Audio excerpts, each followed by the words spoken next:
What is going on, everybody? Salute, salute, salute. Three capital S's. Look at me. Anyway, hope everybody's doing good. Happy Saturday. Appreciate y'all as always. Let me make sure this is straight. Turn that Wi-Fi off and let the other thing kick in. Hey, let's go wired. All right.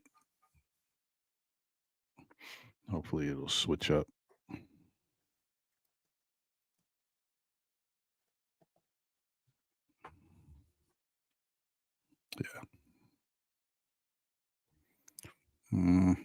Okay. Happy Saturday once again to everybody. You know what I mean? We've been going through a little bit of a chill front over here, but it's calmed down. It's kind of back to what we'd expect for this time of year. 61 degrees is the high today. But it's right now 54, so not too bad out there. Yeah, nice little brisk day, as they say. I got the morning cup of Joe or Joanne, however you want to go. I'm straight.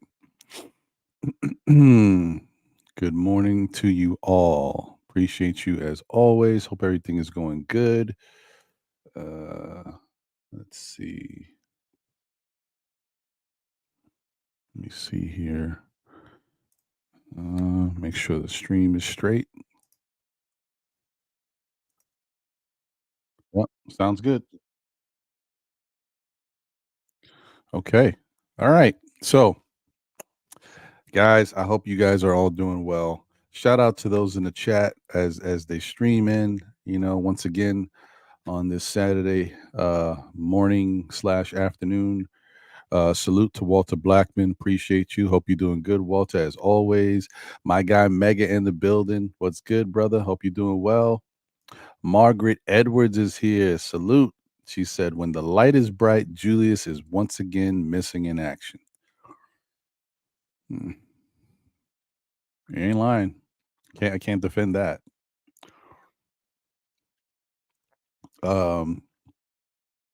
Margaret says the Knicks really need to bring in a true four. Julius Randle needs competition. This is unacceptable. He's playing like trash. I got nothing to say. I cannot argue with that, Margaret. I think you are right. He maybe the competition helps with. I mean, he would be struggling no matter what because something seems to be a little off mechanics wise with his shot. He looks like he's strong on his shots, like he was pumping iron in the gym, and his muscles got too big, and now he lost his touch. It's crazy. I know that's not it, but it's. Wonder Woman is in the building. Salute Wonder Woman. Quality Jumpers in the building. What's good, Quality? Good to see you. Outcast Assets is in the building. What's good? Dwayne Dennis is here. Salute, Dwayne. Hope you're doing well, my brother. And let me check something because I think I was going to say something the other day, and I didn't have a chance to do it because I was trying. Something happened with my computers at the time, and I was trying to say something and I couldn't do it. Hold on. Where is it? Here we go. Let's see real quick. So this won't take too long, guys. Just give me a second.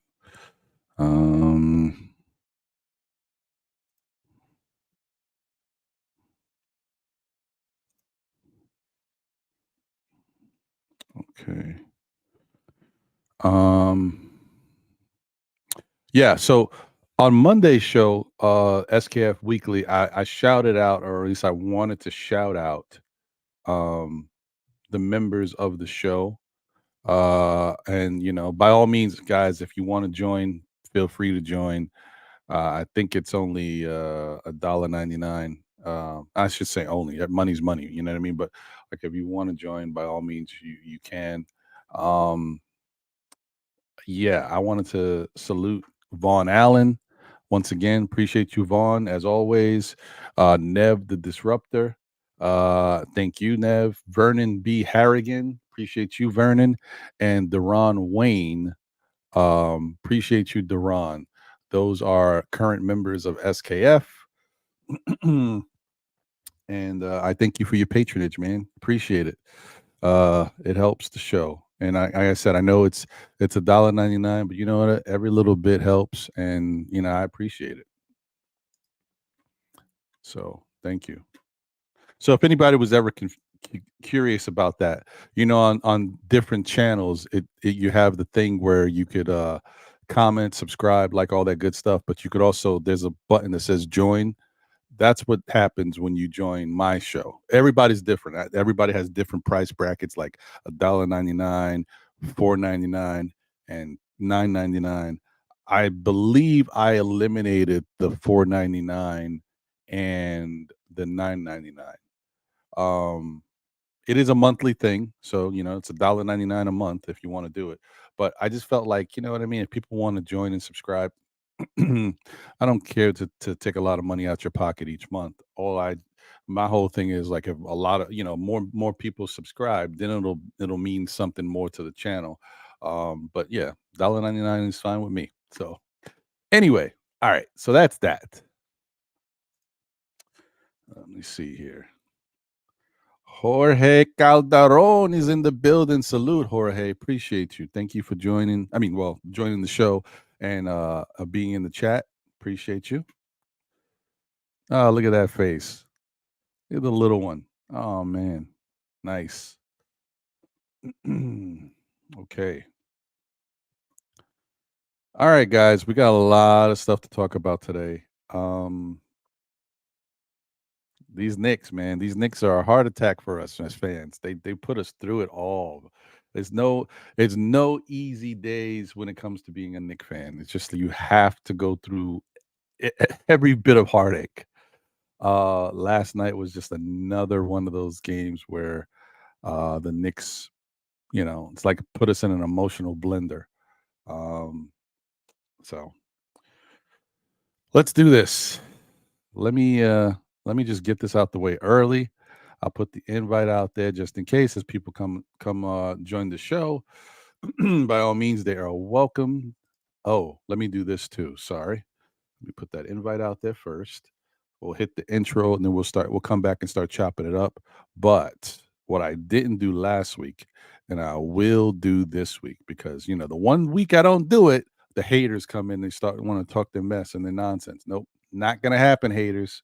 So I will make it for subscribers only. It is what it is to be able to put stuff in the chat. So it's what I usually do anyway. So just bear with me. 1 second. Gotta do stuff like that to keep the trolls and the bots out.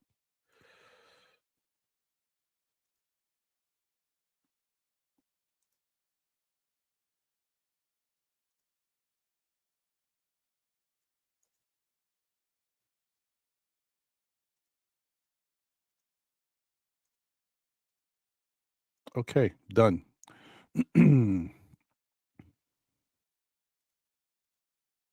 All right. A shout out to my guy JJ. I see you, JJ. What's good, my brother? Yeah, another moral victory. Yeah, no. I'm yeah. All I'm gonna say, guys, is I know we look bad because we're not winning, but we're in every game. And I know that's not what you want to hear, but it's the truth. We are in every game for the most part. I think there was one game that we might have got spanked a little. Now I forget which game that was. New Orleans. New Orleans, we kind of got spanked a little, even though we came back, but I don't think we ever led in that game, and we never made it closer than 6 points. So to me, that's probably the real game we got spanked. But every other game we had a chance to win. So uh salute to my guy Boulevard 73. What's good? Hey, guys, if I don't know what you guys got going on in your Sunday mornings, but if you are free and you have a chance to, if you wake up, early on a Sunday, right before football and all that good stuff, please tune in and show your love for my guy Boulevard. Excuse me. My guy Boulevard and the show on Blorange Tears. The 718 boys, you know what I mean? You know how they chop it up. Uh, it comes on at 10 o'clock every Sunday. So please show them some love, man. 10 o'clock every Sunday morning. All right. Look at this. My guy Phil Porto in the building. What up, Phil? What's good, man? He said, "Wish we weren't in every game. It's gold, and it, it's gold, and it makes it seem like there's less than an issue than what it." Oh, I get you. Yeah, yeah, it sucks. Definitely does suck. Um, yeah, Phil is 1/4 of the Morning Brew Sports crew. That's Jerry Ferreira, Jiggaman Porto, and my guy Hector, Project Nerd. So please show some love for their show. Obviously, I mean, you hear about them more and more, man. They're doing really good things. Fool's Gold. Okay, I got you. It's Fool's Gold. I see what you're trying to say, Phil. They are getting really fantastic guests. They're putting out really good content, and there's levels to the content because they covering more than just the Knicks, Yanks, Giants, Jets, you name it, man. It just goes on and on and on. So definitely support this show as always. And I'll keep saying it. If you haven't seen the John Starks interview, please go check it out.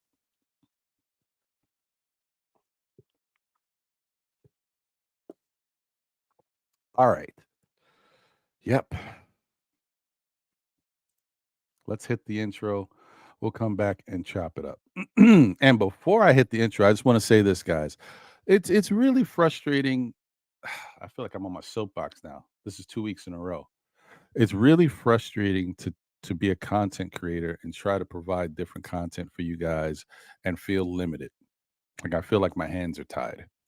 And it's only because I just don't trust YouTube. Um, I don't trust what their algorithm does. I don't because and when you go back and forth with them, they give you no answer as to what's acceptable, what's not acceptable. So if you get caught on something in their eyes to try to fix it, they don't tell you what it is to fix. They just say, "Oh, look at your content and compare it to the guidelines." It's ridiculous. So because of that, I'm not comfortable doing certain things on the show. Like I like showing highlights here and there. You guys know in the past I would show highlights. If Jalen Brunson would have a 45-point game, I want to show highlights of Jalen Brunson scoring. It was beautiful to watch. And I would love to see it again myself in a nice little mixtape to see how it looked. And to show you that his footwork is back A1 top notch. Like cuz Jalen always had the footwork, but if you notice in the first few games him going back and forth, it just didn't seem, it was a little off. It wasn't as quick as snappy. Last night's game, the footwork was snappy. It was back. And then not just because he was making the shots, it was how he was moving. And you could just feel it. There's also a certain level of confidence in him with him getting to his spots and knowing, okay, yeah, I'm getting right back where I used to go. It was all there last night. Shout out to uh um, Damian Lillard for being his matchup. I think that helped push Jalen Brunson. I thought it might. I said it when we was talking about on the pregame on NBK. I thought maybe that matchup of going up against a guy of that magnitude might help. Now, I'm not saying Jalen Brunson guarded him all the time, but just going back and forth with that matchup, I thought would help him. And the other thing, shout out to the fans. The fans don't get it. They always do something and they work as the catalyst for these players. There was some fan in the front rows of the Milwaukee arena that was going back and forth with Jalen Brunson. And boy, was that a mistake. How many times have we seen that? As Knicks fans, we know we've witnessed it so many times where we open up our big mouths when we're in that arena. Not me personally, but we open up our big mouths in that arena and the player hears us and the player is locked in on what we're saying, and that's it. We've already given them the extra fuel they needed. We've seen it happen countless times over. Do I need to say the infamous Reggie Miller? No, I don't need to. You get it. So yeah, that stuff fuels these players, and if you want to give them a little extra something, they'll take it. They'll take it. So yeah, that was a catalyst, and he dropped 45, and he was looking over at that guy throughout the whole game. And then when he hit that big three in the fourth, he did his little thing, and then he looked right over to that direction and pointed. Like, what I mean? You guys don't understand, man. Fans, we get in these players' heads sometimes, and they love it. So, all right. Anyway, let me let me put this invite out there. Anybody who wants to join in and chop it up on the panel, you are always welcome. If not, I'm gonna do my thing and try to give you guys the best content as possible. Anyway, as much as I say I want to be able to show highlight videos, I just like I said, I just don't trust YouTube at the moment because they could do whatever they want and you can't. You got no control over it. So look, it sucks for the viewer and it sucks for me as the content creator to try to put a show together, but I'd rather keep my show going the way it's going than have YouTube come in and try to debo me. um so sorry guys, I apologize about that, is what it is. So let's hit this intro and we'll be right back.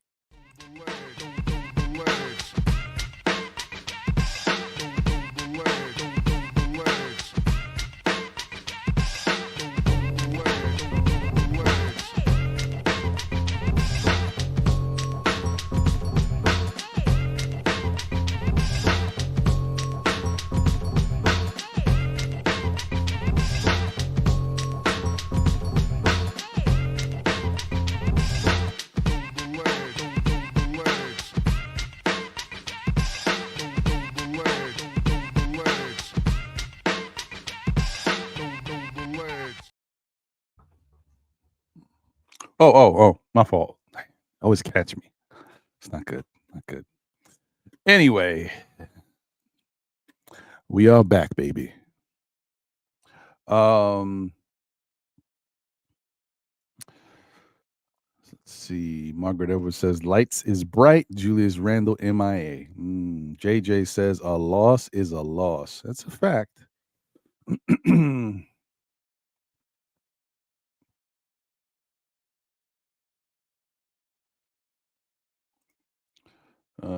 Phil says, how are we in a 3-point shooting NBA and not know how to guard the perimeter? I don't know, Phil. Uh-huh. I'm starting to feel like that at least right now. At least right now, I'm starting to feel the same way, JJ. He doesn't have it going. He doesn't have that fluidity to his shot. You gotta, go away from that 3-point shot. It's the same thing I would tell RJ. Right now, Julius deserves to hear the same thing. Yeah, man, you gotta stop taking these threes and start taking them twos. Like he tried throughout the game, he was trying to get into the paint. He was, but it's just the defense understands. And let's not look.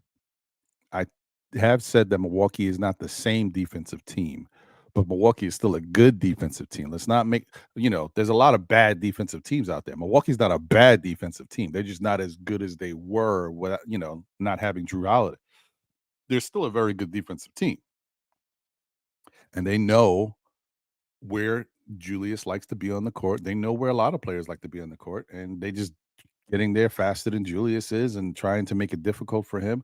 He doesn't have the fluidity of motion, really. He doesn't have the lift that he has generally had, in recent times.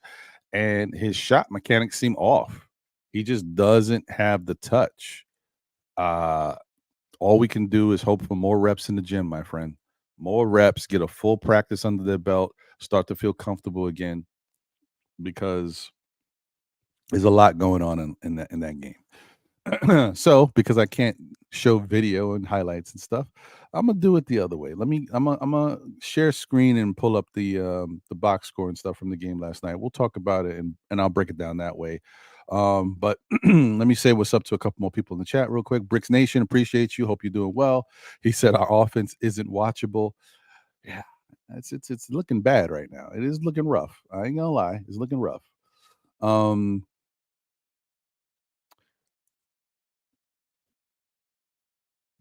I don't know, JJ. I would say that would have been the case last year if he came back and he struggled the way he's struggling now in the second half of the season. But he played well in the second half of the season. He struggled once he got hurt and hurt the ankle and then tried to come back in the playoffs. But he was playing well in the second half of the season. So I don't want to use that one because I think he's okay. Now, and that 3-point shooting contest wasn't the catalyst for him thinking he could shoot threes. He's been doing it for like 2 years now. Last year was just more than ever. He already has changed his game. He already has changed his style. This is not something that happened overnight. So Julius has been feeling like he's more of a perimeter type player because he also knows that helps his overall game when it comes to numbers. Hitting threes gives you more points than hitting twos. So that's where we're at. That's how it is. Do I think it's necessarily the greatest thing for Julius? Probably not. But this is where we're at. And this is why the Knicks need to, I don't know, the coaching staff needs to sit down and figure out how are we going to get Julius right? What are we going to do to help open up Julius's game? And I've said this many times before. And I'm not talking about it like I said it, like I'm the prognosticator, like I got the answers. When a guy's struggling, why you don't set curls and screens and back cuts and give him easy layup opportunities at the rim just to see the ball go in the rim? Give him some, because no matter what you say, throughout the course of a game, it may not always work, but it's always going to be a moment where you catch the defense. You can catch the defense on a curl or a back screen or a cut to the lane. There's always going to be moments. It may not work all the time, like I said, but there's going to be moments where it does work. Do something like that for Julius. I don't know what is going. I've been saying this for years. Do it for Julius. Do it for RJ. These guys that struggle from the perimeter. Do it. Get them easy shots. What's wrong with this team? What's wrong with our coaching staff? Why is this so hard? We're not telling you to reinvent the wheel and change up your whole coaching philosophy. This is just throwing in a couple wrinkles into the game here and there. It makes me frustrated. I get upset. I don't get it. I don't know why they can't do it. We don't move well with the ball sometimes. That's on the players too. We definitely don't pass the ball all the time. There are certain guys now that are more willing to pass. I would not get on Jalen Brunson last night because he was hitting the shots. And listen, if Jalen Brunson didn't hit the shots that he was hitting, we would have got blown out because he was the only one. I mean, shout out to Immanuel Quickley. He did well too, but you know what I mean. Well, William, all the way from Brazil. What's good, my brother? I hope you're doing well. He said Knicks defend the rim. If other teams have a good day at 3 points, Knicks lose. Simple. Yeah, it's true. Always. Margaret says Randle's a big boy. He should be planted at the basket, bully balling everyone. Yeah, but even with that, Margaret, the bully balling ain't gonna work if you're not comfortable. And like Randle doesn't even seem like he's getting up the way he would get up before. And if he's not getting up, that bully ball ain't gonna really do much. You just have to stand there with him, put your body on him. He can bully and try to back you down, but then he's got to raise and elevate to take the shot. And if he's not getting the lift, and if you're anticipating that, okay, we've seen Randle so many times, this is what he's gonna do. He ain't gonna do nothing different. He's gonna bump me, and then he's gonna do a fall away. That's what Randle does when he gets into the lane. Everybody knows it. So it's so much easier to defend when you don't have any versatility in your offensive game when it comes to post-up moves. There, I said it. It's always the case. When we're vanilla on offense and vanilla in our movements out there, it's so easy to defend. JJ says Bucks backcourt is also weak defensively. Yeah, I mean, that's part of the reason why I'm saying, like, they're still a good defensive team overall, but losing Drew Holiday does not help. You can capitalize. And the way it worked for us is Jalen Brunson got busy. The way it worked for us is Immanuel Quickley did some good numbers while he was out there. So that we benefited from the backcourt not being sound defensively. But their front court was. Just ask Brooke. Brooke with his 7 blocks. Brooke was fine. So, yeah, that's the thing. Let me go back to this. Was that Friday? Box score. All right, let's take a look at this.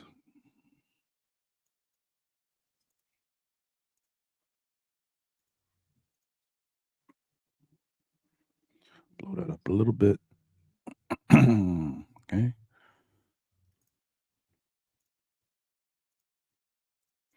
All right.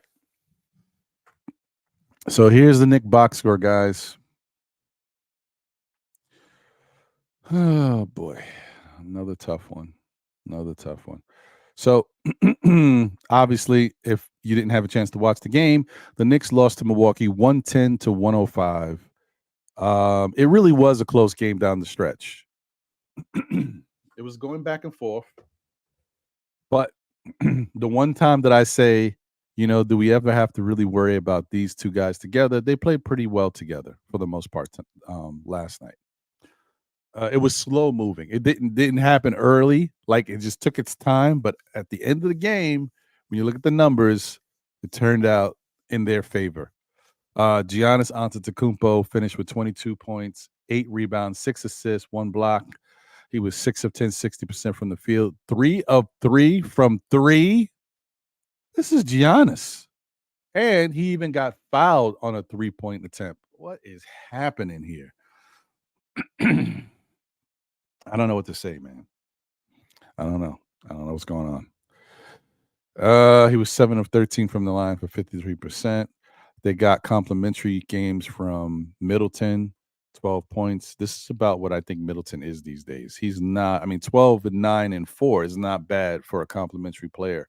You would think you would expect more from him because he was such a upper echelon type player. But this is who he is these days, I think. And this is just like, if they can get 12, 9, and 4 from him, I think they're happy. They got 13, 5 rebounds, and 8 blocks. It wasn't even 7, 8 blocks from Brook Lopez. Oh, boy. Then they also got 14 points from Jay Crowder. This right here shouldn't happen, folks. 14 points, Jay Crowder, shouldn't happen. This is the type of stuff that's the difference in the game, right? They got 13 points from Marjan Beauchamp. This right here, guys, shouldn't happen. This 13 and 14 is, to me, I look at that as the reason why we lost the game. Because these other guys, you expect them to give you these type of numbers or even better. These two guys, not so much because they're limited. Marjan, I think I saw him do like a floater or something in the lane, but most of his shots were threes, right there. Jay Crowder, everything was threes, pretty much, if I'm not mistaken. Maybe he had one layup. I don't know. I missed it. But like, that stuff shouldn't happen. We got to shut that down. This is how you lose games. Letting these ancillary players, right? Not ancillary stats, these ancillary players get off and contribute 14 and 13 points. This is 27 points right here. This is why you lose the game. Oh, man. Get me mad. and then Dame, just did a veteran Dame type game. He didn't have the shot going early, and he kind of coaxed it along as the rest of the game. And then he got to the free throw line. And look at this, 12 of 12 from the free throw line. That's how you knock down your free throws, ladies and gentlemen. Finished with 30 points, 4 rebounds, 4 assists, 1 steal, 1 block, 7 of 15 shooting, 46%, 4 of 7 from 3, 57%. Like, he didn't get off shooting well. He got better as the game went on because he kept working it, pause. But he kept going with it. Yeah, that's a professional. Let's go check out the Knicks box score. See what that looked like. I represent I personalize in love, make you feel brand new. Okay, let's just see what we got going on here, and let's just look at this. So the Bucks shot 42% from the field. They shot 51% from 3. That's not how you win games. You can't win games when you're allowing the opposing team to shoot 51% from 3. They shot 71% from the free throw line, which is not the greatest, but that's decent. That's NBA decent level. And what their rebounds, they had 41 rebounds. Am I mistaken? Yep, 41 rebounds, 24 assists. Okay, so that's what they had, right? The Knicks had 56 rebounds, so we did our thing on the boards. That's what we're used to doing. We had 18 assists. That number's not bueno. Not bueno right there. We shot 76% from the free throw line, guys. Wait, hold on. We're going to be sarcastic. Let's go all the way.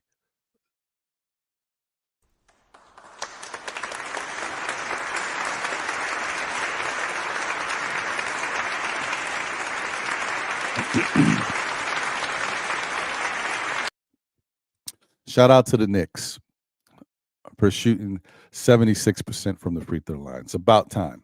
Good for them. Okay. Look at this. 25.6% from three. What are we doing?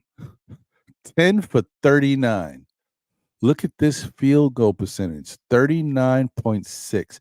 This is so far below the league average. I think the league average is around 44, 45%. 39.6. What are we doing here? 38 for 96. That's atrocious, man.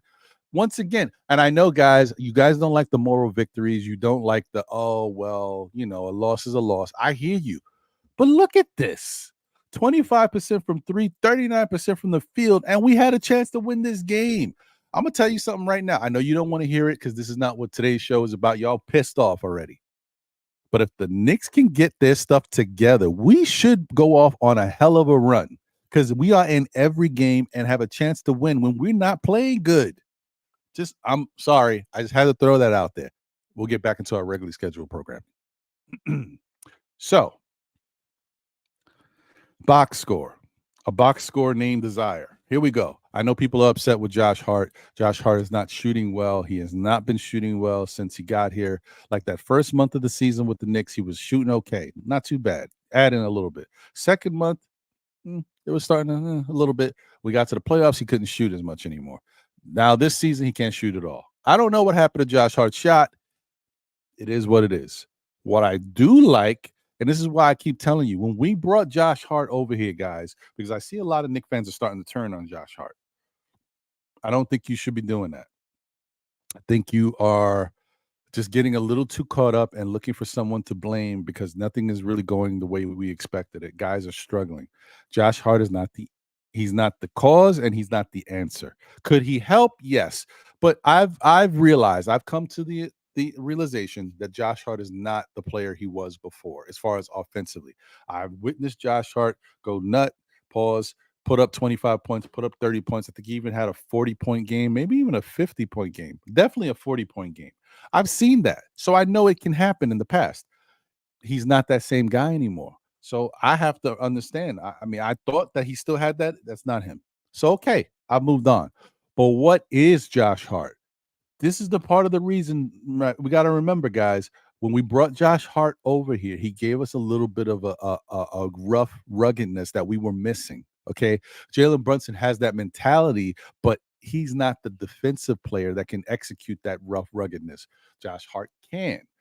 When he came over here, he gave us the stuff that we were missing from that position: the roughness, the get down on the floor, that defensive dog type mentality that we were missing, and that helped us start to close games out in the fourth quarter. Games that we might have lost then. We're losing them now because other things aren't working, but it's not because of Josh Hart. Last night, and I know some people have said, and it looks like maybe there might be some truth to that. Josh Hart may have been struggling with an injury that's hampering him, but he's playing through it. Last night was the best I saw Josh Hart all around, as far as his all-around game and what he brings to the Knicks. Last night was the best I saw of him, right? He had 6 points, forget the numbers, the points. 1 block, 3 steals, 5 assists, 10 rebounds. That's important to this Knicks team. You got to understand, guys, that's important. Just look at the numbers right in front of you. Outside of Julius Randle and Mitchell Robinson, who's giving you those type of numbers? Who? Look. Who's giving you more steals than Josh Hart? Who's giving you the assist? He's tied for the most assists in the game. Look at the rebounds. Who, from any other standpoint on the court outside of Julius and Mitch, is giving you 10 rebounds? So you can't say that Josh Hart is not doing enough or not doing what he needs to do here. He's not the issue. He wasn't brought here to be a scorer. He was brought here to be a good role player and help us. He was brought here to be a Bruce Brown type, you know what I mean? A Jay Crowder type, a PJ, the hell's his name? A Patrick Beverly type. What the hell's the PJ guys? PJ Tucker type. Ah, man, don't get old.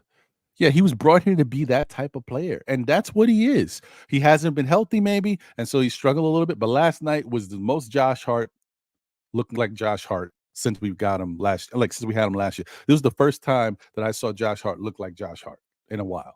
So let's not blame Josh Hart. Julius Randle. I almost want to come back to him. I'm going to come back to him. Mitchell Robinson, no points, 4 personal fouls, which I think this is a good sign to notice that, for the most part, he had one game that he got into foul trouble, but he's been staying out of foul trouble for the most part. So good job by Mitch because we need him out there. I mean, 1 assist, but forget that, 15 rebounds. You guys noticed this year that Mitch is becoming an all-around rebounder? We talk about this every year. Like, it's great to see him get these offensive rebounds, but we need those defensive rebounds too. Look at him, 9 defensive rebounds. Like this year, he's been an all-around rebounder. I'm watching, Mitch. I'm watching. He didn't get to the line. Obviously, he don't shoot threes, and he was 0 of 4 from the field. He didn't have the best shot opportunities. Those 0 of 4 was basically him trying to grab a rebound and tap it up. So those aren't even really good shot attempts. There's no control on the shot attempt. It's just him trying to tap it in. So don't worry about that. All right, then we got Quentin Grimes. Quentin Grimes did do what I said we needed Quentin Grimes to do. You got to put some points up and add something because when you're losing 20-something points or whatever it's been from RJ, somebody's got to step up. And he added 17. He was 6 of 11 from the field, 5 of 10 from three. He had 4 rebounds and 2 assists. It's nice to see him give us some ancillary stats. And I complain about it. But I think Quentin Grimes did his job. Okay. So for last night, Quentin Grimes, you're off the hook. You did enough to help the team. I will say, could you have done more? Everybody can do more, but you did enough. Like, yeah, that helps. Let me skip Jalen for a minute. Immanuel Quickley, 14 points, 3 rebounds, 1 assist, 5 of 10 from the field, 1 of 3 from 3, 3 of 3 from the line. Only played 21 minutes, guys. Only played 21 minutes. And he was not in the game in crunch time. I don't think he played the last 8 or 9 minutes of the game. Why? I don't know. Because he in that before he got taken out, he had his game was going pretty good. He was starting to get comfortable.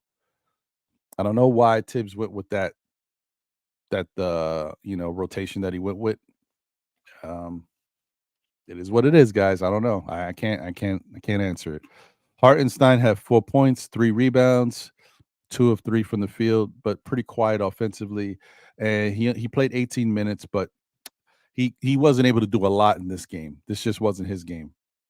DiVincenzo struggled. So it was just one of those things where, DiVincenzo struggled this night. 3 points, 4 rebounds, 1 of 4 from 3, 1 of 8 from the field. He didn't have it at all. And Miles McBride, 2 minutes. And so this is why Quentin Grimes' numbers are even more important. We needed those 17 points from him because we got nothing from Dante, and we got, minimal from Josh Hart, right? So let's look at Jalen Brunson. 45 points, 1 steal, 4 assists, 5 rebounds, 9 of 11 from the free throw line, 2 of 8 from 3. The 3-point shot was not really flowing. He just it didn't look like when he was shooting it, I felt like it was just not there. Some of his shots were short. I don't know if that's tired legs or what, but the 3-point shot just didn't have the arc. It just wasn't there.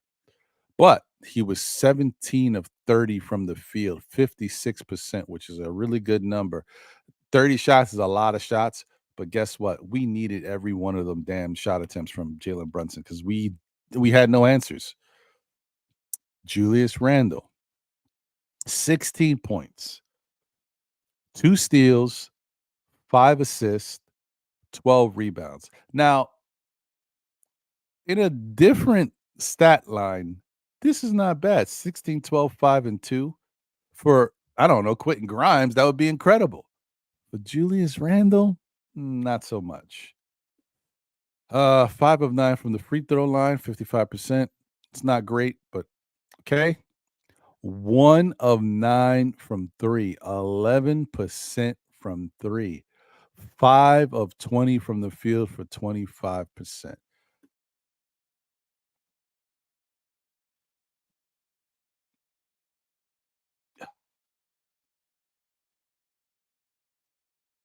I don't know, man. I don't know what to say. I don't know what's going on with Julius. I don't know why he is struggling so bad. I mean, we have ideas as to, the ankle not being 100%, not getting the lift. I get it.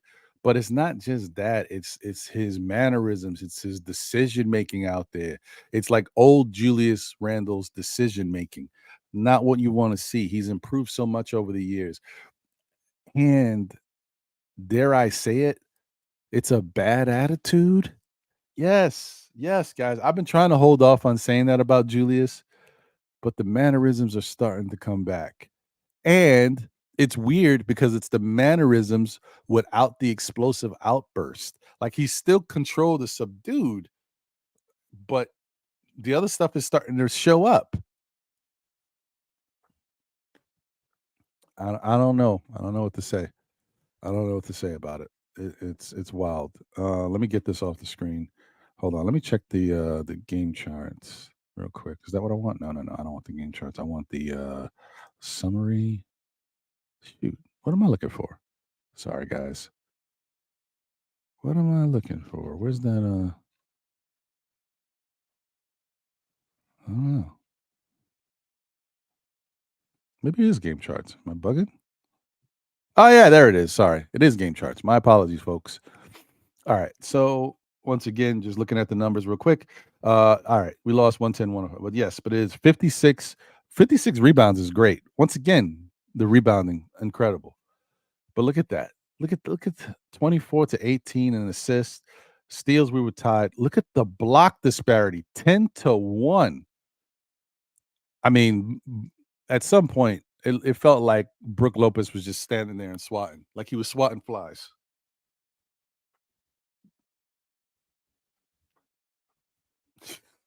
Ah, it's crazy. 14 turnovers to 10. Now, that is promising. The Knicks only had 10 turnovers. They took control, they took care of the ball, right? But it didn't matter when you shoot so poorly. We already talked about the shooting, but there it is again, 42 to 39. And listen, Milwaukee didn't shoot that much better from the field, but it didn't matter because from three, they shot 51%. And then we shot better than from the free throw line. So, like I it's certain things you can't be mad at because we said the Knicks need to hit their free throws and they hit their free throws. But if they're not hitting their shots from the field and from the three, like, it's just we need everything in tandem. Points in the paint, Knicks, that's what I would expect, especially when you're stinking it up from three, 42 to 28. Second chance points, Knicks with 13 to 8. And then fast breaks points, Knicks 15 to 7.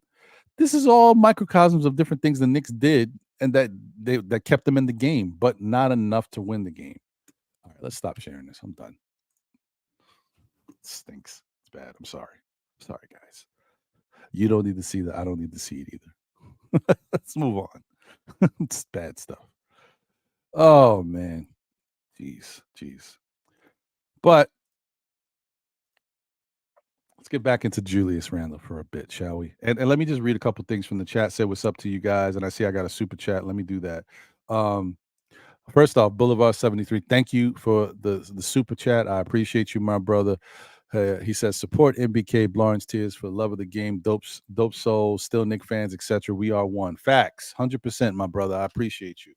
And once again, support Sim, the Podfather. His channel's been demonetized. And look, I wouldn't say it if it didn't matter to me. The guy works hard for us. He's got a lot going on. He's got a everyday job. He's got a family.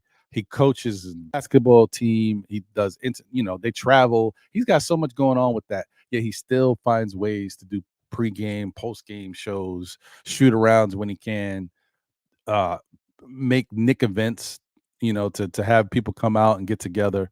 I mean, he does stuff. So like he's different. He's the best of us. Sorry, I'm okay. But anyway, yeah, and his channel being demonetized it's a big deal. It really is. It really is, guys.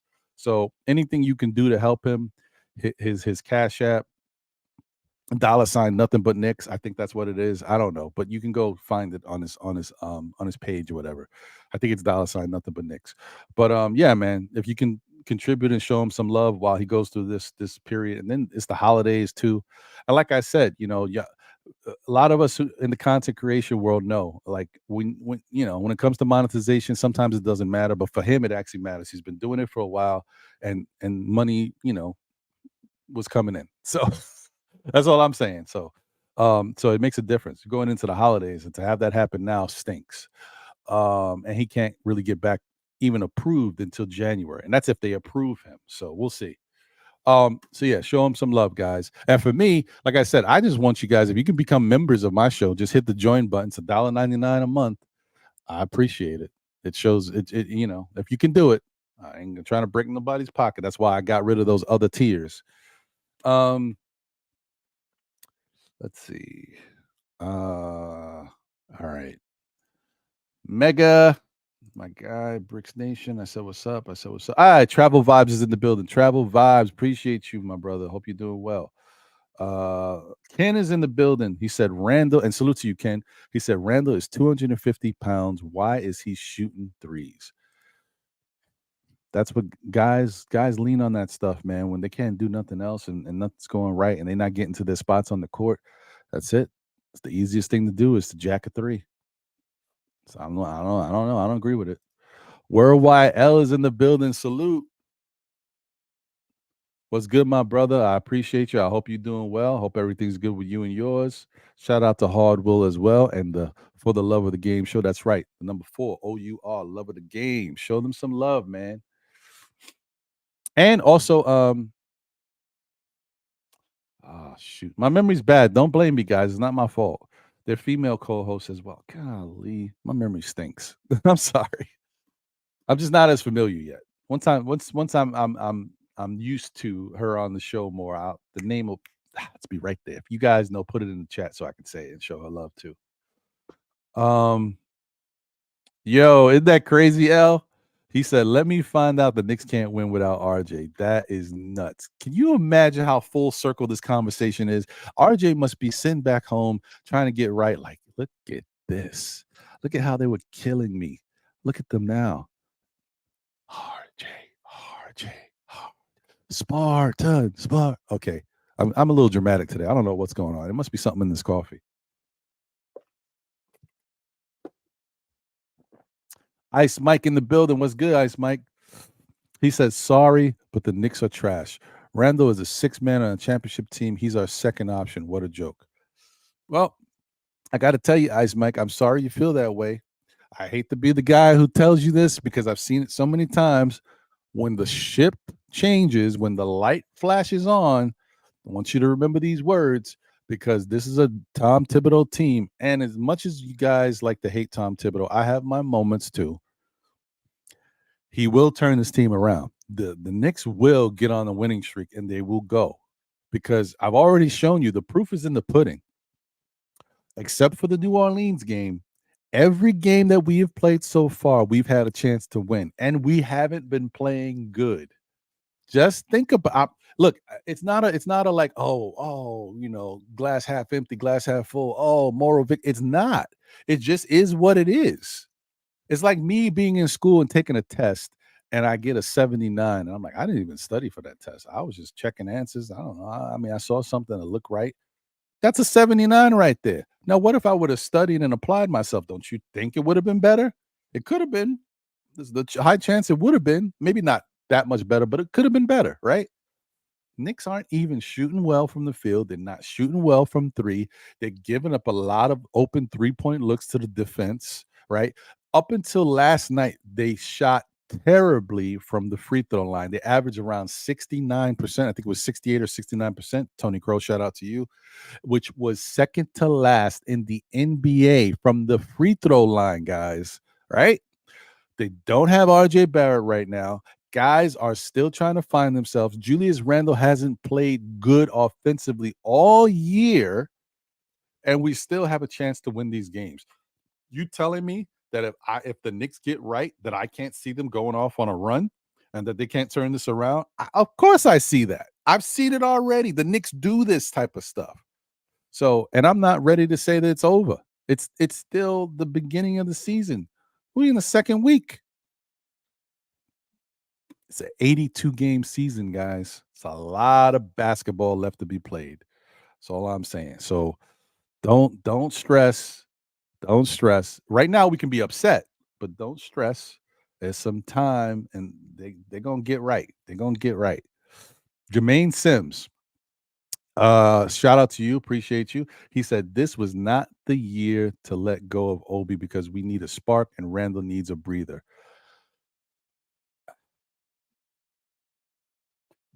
A lot of people have been not a lot of people, but I've seen a couple people saying that. And you know what, Jermaine Sims, you are right. 100% right. This was not the time to let Obi Toppin go. Problem is, Obi Toppin was fed up. Obi was done. He's still, even though he's old as far as a young NBA player, he's like an older young NBA player. As far as a person in life, he's a young man. He's still a young man, right? And he just like he just wasn't willing to take the high road anymore. He was done with Tom Thibodeau. He was too frustrated with how Tom Thibodeau has been on him throughout his tenure with the Knicks. It just got to a breaking point for Obi. Like I said, he's still, I don't know, he's 24 years old, but as far as he's still maturity wise, learning things in life, he's a young man still, even if he's older than some of these other rookies. He just like, that's it. He was done. And Tom Thibodeau got to the point where it looks like Tom Thibodeau was done, especially once Obi started, barking on him in practice and stuff. And then it gets leaked to the media. Now, once you do that, you guys already know. If you haven't noticed, Tom Thibodeau is spiteful, B. He is no joke. He don't play around. As soon as you start doing something he don't like, and then you want to get bold about it, ask Cam Reddish. You know what I mean? Ask Evan Fournier to a certain extent. Remember, Evan Fournier was done, but Tom Thibodeau said, "Let me give him another shot in the preseason." But once you get in Tom Thibodeau's doghouse, that's it. You there? Woof, woof. Let me bring my guy in here, the Don himself. I always hit him with the Jamaican stuff, even though he's not Jamaican, he's Trini. But I don't care. Don't let him fool ya. Oh no. Yeah, bo, more fire, rhythm beats. What up, Staffer? What's good with you, man? I'm chilling, man. What's good with you? Oh, man, another morning. I'm blessed to be alive. God is good. Happy to see you. You know what I Same mean? here, brother. Good to see you. It's a struggle for our Knicks right now. So hopefully we could get a win on Monday against these Clippers, man. I don't know, man. I was feeling good before, but I don't know how I'm feeling right now. This Julius stuff got me tripping. I'm like, I can't, I don't even know what I'm seeing out here. All right. Since Staff is here, and this will be a good conversation because Staffer he's not a Julius Randle apologist, but he likes Julius Randle. So he's going to be in Julius's corner. We're going to see where we go with this. All right. I'm sorry. Okay. I've been trying to hold back, but like I said, these mannerisms that I'm seeing last night was like a smorgasbord of Julius Randle doing little things. I'm like, no, Julius, don't start this again. The other day we saw Julius and Brunson kind of having a little talk. Not a disagreement, but Brunson's telling Julius something. Looks like Julius didn't want to hear it. Okay, that's small. It's no big deal. That stuff happens. I don't care about that. So I was like, I'll put that in the back. But I'm still watching last night's game, and I would love to show you guys the stuff, but it's okay, Stafford. I would love to show you guys the highlights, but like I said, I'm not trusting YouTube right now. Sorry. There's video of Julius Randle taking horrible shots with bad mannerisms and not moving up and down the court where he needs to be. There's points of him standing in the corner. Offensive rebound comes off the offensive rebound comes off the rim, and he's just standing there watching. And the offensive rebound is not like it's that close to him, but it comes off the rim and it's in the vicinity. So if he made a move to it, the Knicks have a chance to possibly get it. He's just standing there looking around. I don't know what's going on. That's one. Then there's another moment, as you can see. People complain about the last shot of the game that Jalen Brunson took, which was a bad shot. It was a 4-step shot. We could have found something better.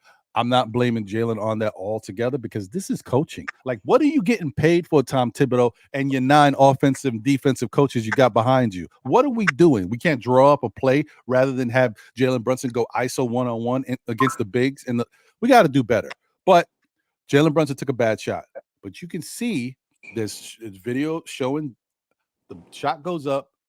Julius puts his hands up like, like if that's the shot we got, and he wasn't happy. And so then he turns around and he's walking back up the court while Milwaukee is throwing the ball, advancing it up the court, getting it over the line past Julius. He's still walking.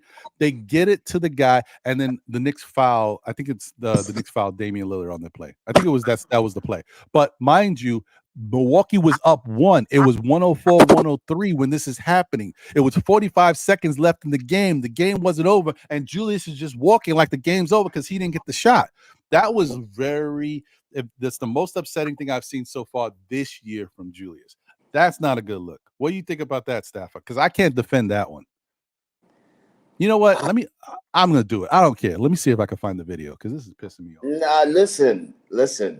Randle is my guy, but he has been playing like trash for these past 5 games. Just one game he had good. His decision making, although he had 5 assists, he was still making plays, 12 rebounds, but he has to shoot better. 5 for 20 from the field, shooting 25%. That's not going to cut it for a 2-time NBA All-Star. We need him to step up his game some more if we're going to ever try to make it, for our expectations as far as reaching to the Eastern Conference Finals. And I think that's most Knicks fans' expectation. But him playing like this, we're not going to even probably see the play-in. So we need Julius to play a little better, man. A lot of people may be saying it's still probably his ankle. He doesn't have his lift as yet. But, we need him to play better. We need him to take better shots and better decisions and get his guys more involved. I heard Kendrick Perkins say last night, it's too much ISO. We need to move the ball a little more. We could see that the ball movement sometimes could be staggering. Right, and it sticks in his hand a little bit, but I think he's gonna get out that slum, man. He's only 6 games. I'm not ready to crucify him yet and throw him to the wolves as much Knicks fans want to do. But it's still 6 games. And I'm gonna stick to my 25 games to really evaluate the whole team as a whole in order to say that we could make a change. But for right now, he's not playing well. He's not playing well at all. But we need him to step up. 100%. I agree with you. Like I said, I don't want to crucify Julius either. We need him, and he's going to be important for this team going forward. We do have to, he's on our team. He's one of our best players. We want the best. We want to see him do well out there. We don't want him to be bad. And I already said it yesterday once again. Look, Julius doesn't want to play bad. This affects his bottom line. He's trying to get paid soon. He can't be having like games where he looks like he's out of it and not doing what he needs to do. He's trying to get that money. So for some people that think he's like doing this on purpose or anything like that, no, he definitely don't want to be playing like this. Believe me, he's frustrated. And unfortunately, that is, oh, okay. Well, they made it nice and easy. I just pulled it up and look, Tommy Beer is the first one. He's already, Tommy's definitely gonna find the negatives. So all right. So give me a second. Let me share this. This is just, oh my goodness, this is so bad to watch. And Julius, we got to do better. And I just want to, like I said, I don't want to get on him, but we can't see this because this is what's going to drive a wedge between him and the other teammates, especially the dare I say it, the Villanova boys, because they're gonna be like, yo, what's going on over here? But Ron, the criticism is only fair. You understand what I'm saying? When you play bad, we're gonna criticize you. Same thing with RJ, same thing with Quickley, same thing with Dante, same thing with Grimes. When you don't have a good game, we're gonna always criticize you. Not like we telling you trash, you just not playing well right now. We want to see better. That's fair. You're right. All right, so here it is, guys. This is the play, and hopefully YouTube don't go crazy on me. Whatever, I'm talking over it. It is what it is. All right, so this is it. Oh wait, the volume. Let me make sure the volume is off. Where the hell is it? I just lost it.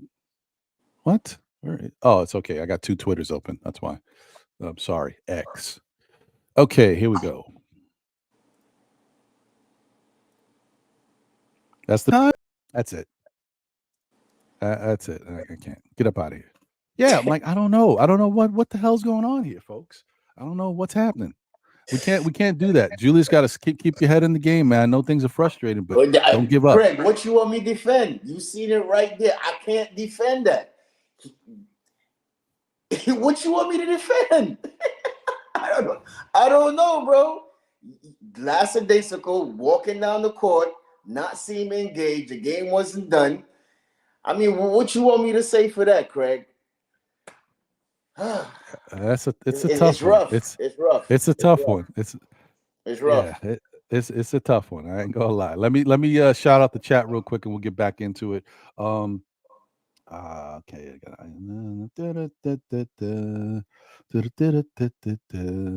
Where are we? Keith Turner's in the building. Salute, Keith. I hope you're doing well, my brother. Appreciate you. Walter Torres is in the building. What's up, Walter Torres Jr.?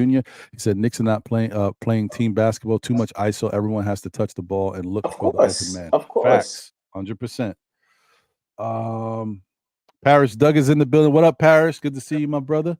He says Dante looks like a 6'4" Obi who can't finish around the rim. 33% from three. All right. I hear you, Parrish, but remember the game before he shot well from three and gave us 16 points. 2 games before that, he gave us 16 points. He was like 4 of 4 from three, something like that. It's remember, he's the new guy. We can't kill the new guy because the new guy has given us 2 games where he's given us 16 points each time. He's still the new guy. Let's give him shoot him a little bit of bail. Other guys that have been here, not so much. But I hear you though. Let me see. Cully in the building. Salute, Cully. What's good? Appreciate you. Hope you're doing well, my brother. What else we got here? Obviously, Staffer is here. Latrell, the Spreewells, the American Dream. What's going on, brother? We appreciate you. I am Jarrell. What's good, Jarrell? Hope you're doing well, my brother. Looking forward to the Giants tomorrow. I don't know why, but I am. Oh, Jarrell, hold on, Ron. Yeah. Jarrell, you were talking mad smack last week about our Jets. We came and we smacked you right in the last 2 minutes of the game. So take that, Jarrell. Boom, boom. Jets Jets. Go ahead, Ron. Sorry about that. I was trying to get this new mute button going. This is a perfect time to use it. Them Jet fans, bro. It's rough out here. Oh, damn it. To lose to the Jets. Okay, I'm done. All right. Pudge is in the building. What's good, Pudge? Salute. Hope you're doing well. Craig, what's good, Craig? they kidnapped John again. Well, Craig, on Saturdays, John is usually not here. This is really my baby on Saturdays. John does the family stuff for real on Saturdays. Like he's out there running around with the kids. That's what's up. Real dad. Yeah. RD Barn is in the building. What's good? He said, I need for RJ to elevate his play even more and get Randle out of that spot. Randle needs not to be the number 1, number 2, or number 3 option on this team. It's time to move on from him. Yeah, it's all I'm gonna say, guys, is I get it, but it's early. I will say that with the video I just showed, that upsets me, but we listen, and we want to go anywhere this year, we need Julius Randle. So just keep that in mind. Unless they make a trade, which I don't see it happening, we need Julius to play like we've seen Julius play. Let's hope we can turn it around. Listen, if the Knicks need to have a team meeting early and say, look, what's going on with this team? What we got to do? Julius, what you need, brother? What can we do? Talk to everybody, man. Get it together early. I don't know. Whatever you got to do. It's rough. It's rough. Yeah, they need to get it together. Shout out to my new member, Boulevard 73. I appreciate you, my brother. Thank you once again for the generous super chat earlier and then for becoming a new member of the channel. I appreciate you, bro. And listen, like I said, it goes a long way, man. People think $1.99 here and there. Listen, it matters to me, bro, and I appreciate that from y'all. Thank you. Hey, the Queen STEPH in command. I got to get that right. It's got to roll off the tongue. Moonshine on deck. Yes, Steph is in the building. What's going on, Steph? I hope you're doing well. Knicks will be, and by the way, guys, please support Dope Soul Sports and all her content if you haven't already. I know you do because we're all family here, but just in case there's anybody new watching, show your love for Dope Soul Sports Talk. Yes, correct. Great show, great content. She gives you a newsletter, you know, radio, everything, audio podcast. It's all everything you could ask for. She's doing it. Knicks will be 2026 NBA champs. What's good, my guy? Hope you're doing well. Let's see, a couple more.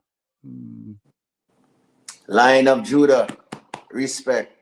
Hey, what's going on, Lion of Judah? Appreciate you, my brother. Shalom. Black Thoughts is in the building. Salute. Randle, lack of knowledge when not to shoot is the problem. I think he's just like nothing is going. Sometimes when you know how to play basketball, guys, I'm not going to say I can speak for those people because I'm not on that level, right? But I'm just watching. I forgot what interview I saw. Damn it. If I remember, I'll say it because my memory's trash. You guys know that.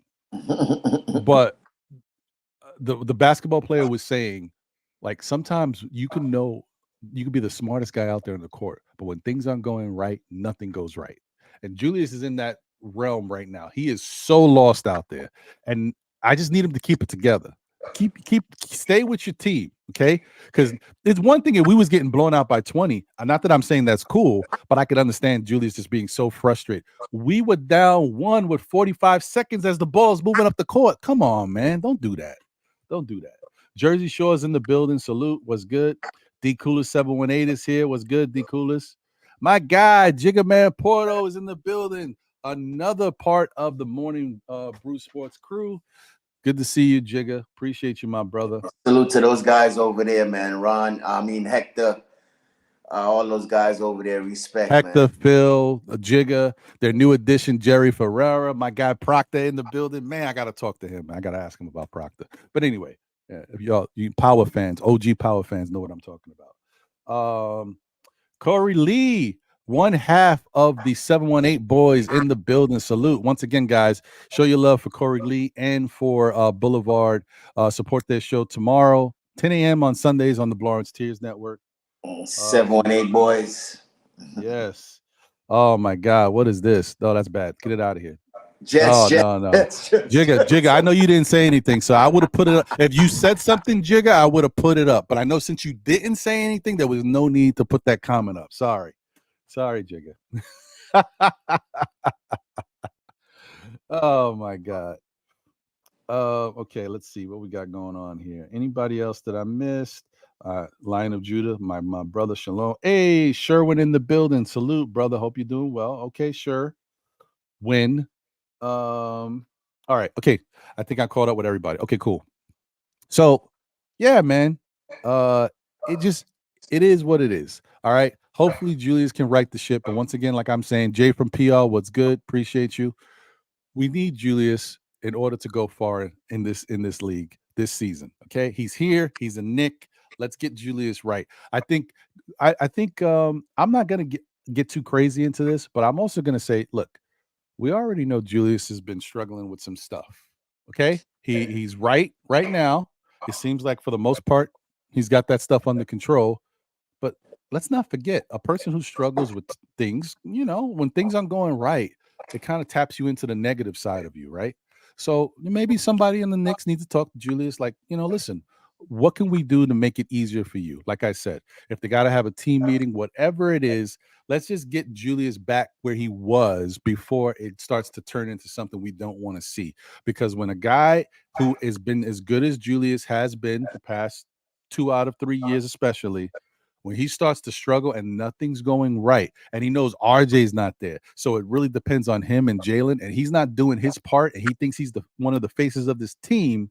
That's a lot for a guy like Julius. Okay, so I'm just saying we gotta try to calm down and take it easy on him, but understand that if he does something, we gotta call him out on it. But let's try to take it easy. I'm with calling him out, but you know, I don't want to say 50%. It could be 60%. Is just ready to ship this guy out. Plus with Tom Thibodeau with him too. So it's rough, man. It's rough. I already seen. Even though he gave us what 2 good years out of 3 years, he still got to prove himself every year, man. Yeah. Fans is not going to let down, especially the New York fan base, man. And then the funny thing about it, it's been 50 years since we we won something. You got to look at Texas Rangers, who just won their first World Series after 60 something years. So Yeah. you could imagine the anxious, the just wanting to be good, just to make it to the finals. Give us something. And by you, Julius, not playing good, it doesn't make it look good at all, man. So Yep. he needs to step up, man. Somehow, man. Somehow. I agree. Oh man, we got another one and ready to jump on the panel. Oh man, haven't had her on the show in a minute. It's good to see you back. Steph in the building. What up, Steph? Woo-hoo! Listen, Ron, I had a show earlier, yeah, but how many you have? However many you have, it might go down by a few. Now that I'm on the, they was giving me the business this morning. But it's okay. I'm here for it. No, it's okay. We appreciate you, Steph. Look, it is what it is. There's gonna be like right now, Knicks fans are frustrated.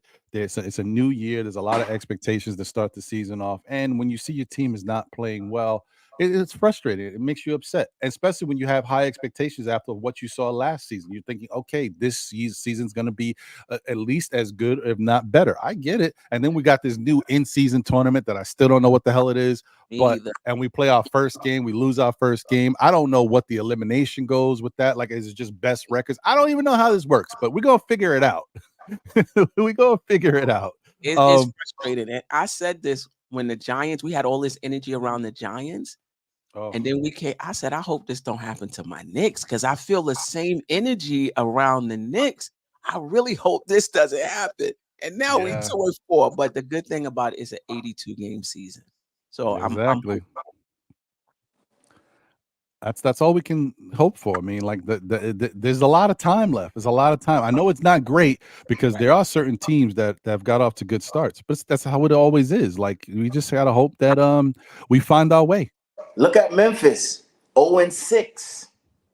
And that ain't Memphis. That's crazy. I mean, 0-6. Although no Ja Morant, and their best offensive rebounder, and he's a defensive stopper in Steven Adams, their rim protection. But they still should be okay when you got the reigning defensive player of the year, Jaren Jackson, back there. So exactly. And Marcus Smart up front. Exactly. As far as at the point of attack. But you know what? What's his name is going to Jones. Jones would fill in for Tyus, right? Tyus Jones. Yeah, he would fill in. And Tyus is good. You still see him with the Wizards. He's good. He really solid. But then you would think, but you got Marcus Smart. Isn't that an upgrade? If there's ever a time where, as a fan, we have to notice that sometimes things take time, this is it. All right. This is it, because it's going to take a little time. They got some new pieces over there. Guys need to gel.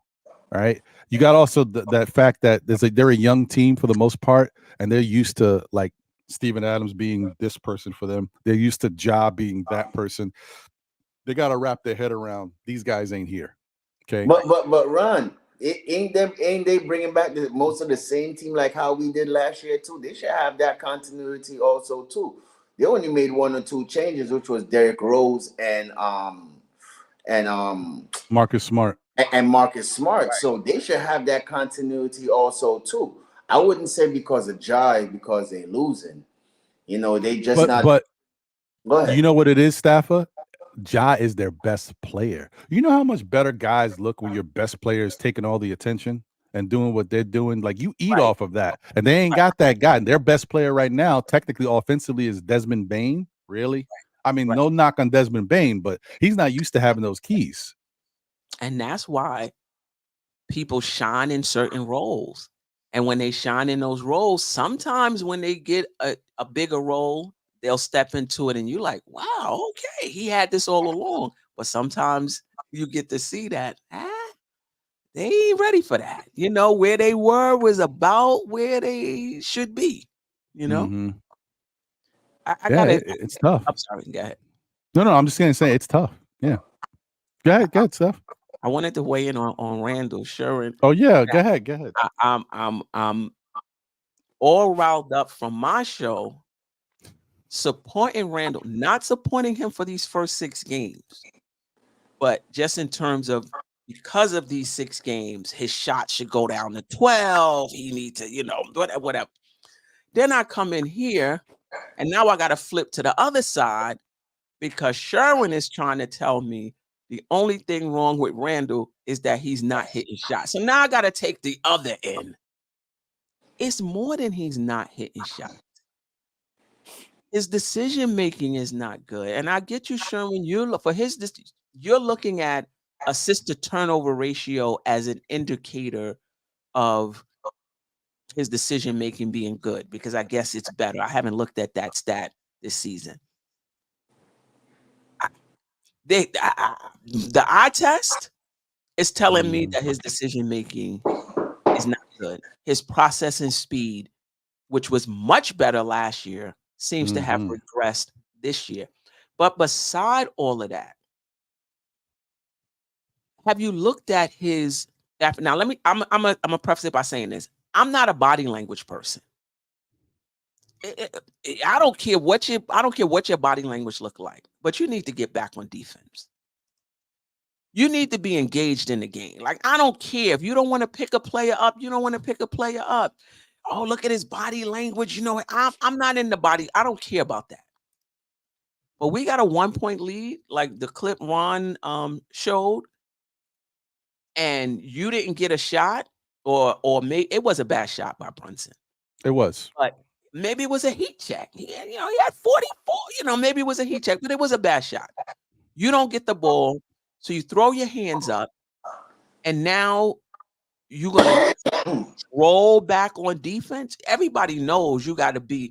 Everybody talks about his basketball IQ. It ain't that low that you know that you don't know that you need to be below the ball or even with or below the ball. Come on.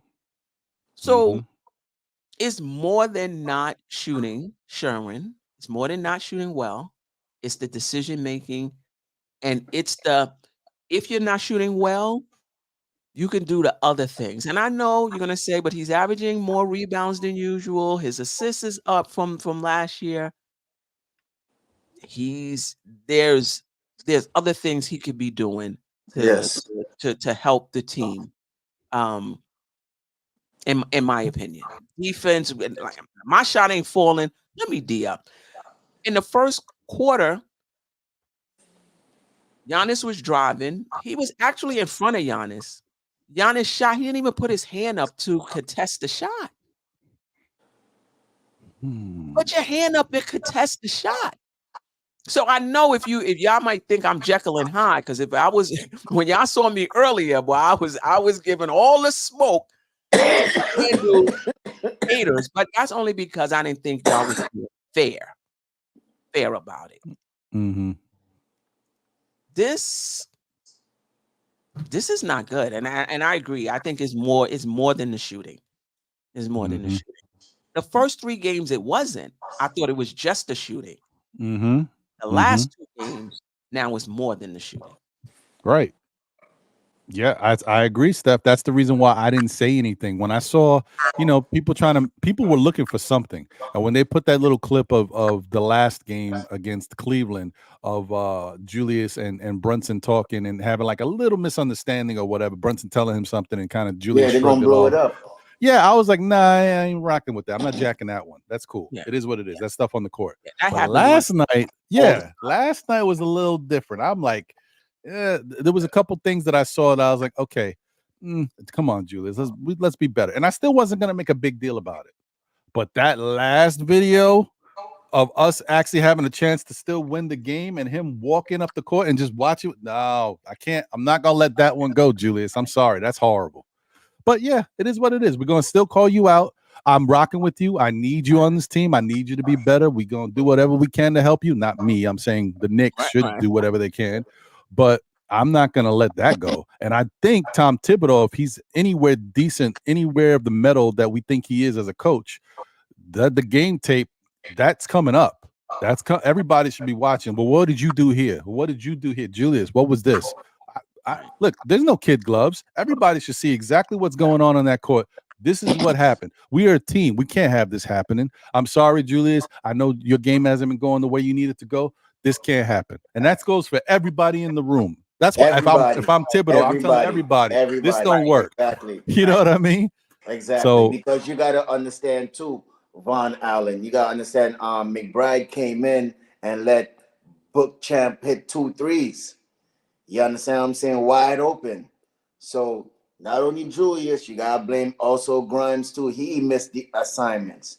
Devinchenko, he was bad also too. 2 of 8 or 1 of 9 or something like that. So yeah, these guys got to do better. You know what I mean? You can't just blame one. You got to blame the whole team. You know, especially when you see certain things specific, you call it out. Yes, but you know. The team also too has to do better. I agree 100%, man. There's just stuff that has to. You got to do better. Like we can't hope to win games like this. These games ain't gonna be handed to us. You got to fight to win these games, especially when you know you got some stuff that's not working. Like you're struggling. So how can we win these games while we know things aren't perfect? If I'm a Knick player, I'm like, man. We just do this. If we do a couple of these things differently, we could have won this game. And we're not even playing well. When we get right, we're going to run. Right. That's what I would be. I'll be so confident. Like, we good, guys. Let's just get these games. Let's do the little things, especially in the fourth quarter, and try to sneak out of here with these wins. And when we get right, we just going to keep running. I don't know, man. Because they looked a little close to that last night. And we was without RJ. And you can argue we was without Randle. Right. And we were close, so I do think once our shooting, picks up, we're going to be fine. Yeah. I know. That clip was coming up. That's not going to be easy either. I know. Shout out to Von Allen. Thank you for tuning in and being in the chat, my brother. I mentioned you earlier. I wanted to thank you because I never really had a good chance to thank everybody who is a member of the show. I wanted to thank you for being a member of the show, and I appreciate your patronage. So shout out to you. Von Allen's like, this is sad. After 9 seasons, I'm good. He's frustrated. He said we gotta laugh to keep from crying. I hear you, Von. It's rough. It's rough. Rebuild NYK is in the building. Salute. You get the super chat from Paris Duggan. Oh no, I got it. It's coming. He said that clip was Brunson fans shooting Brunson bail. Oh man, I don't know about that, but hey, maybe. LB so wavy in the buildings. What's good? He said no. There also was nonsense going on with Dame and Giannis. Can't get to the basket, so they'll call a foul on us. It was ridiculous last night. It happened at least 8 times. Damn, that's a lot. I got to take a look. I only seen the game once. I'm gonna have to watch it back again to see some of the stuff that went on. They did call some ticky-tack calls on us, especially coming down to the last couple of minutes. So, there's some truth to that. Yeah. I hope. I mean, who just said that? Yeah, rebuild. I hope that's not the case. He said Brunson is going rogue, and I believe RJ is mad too. I think that's mad too, probably. I mean, listen, the one thing you don't want is for when RJ to come back, for RJ and Brunson to just say, listen, we got to do what we got to do. I don't know what's going on with my brother over here. It's us. So you don't want that because it could happen. I think we got to win, Ron. No, I hear you. We got to win. Sometimes I feel like we put that narrative out there, but it's never like that. I just feel like the team know that they ain't playing good, and sooner or later it's gonna come together. So sometimes when I hear say, "Oh, they're gonna lose the locker room," after 6 games, or they're gonna go rogue. I don't believe after 6 games you could go rogue and just decide to like just F it. I'm gonna just do what I want to do, and go get it. Now I don't think it's happening like that. I think it's way too early for us to even be thinking like that. That's just my opinion. Well, I hope you're right. And I think see, the thing is, I don't know about Brunson per se, but I know RJ loves Julius.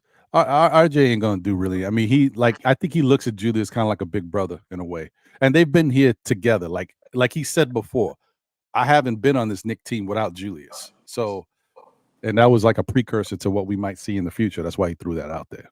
So anyway, Pudge says JB dropped 45 on Fulio. That's right, Uncle Fulio. Fulio is like, I don't know if Dame and JB gonna match up like that. And JB showed y'all.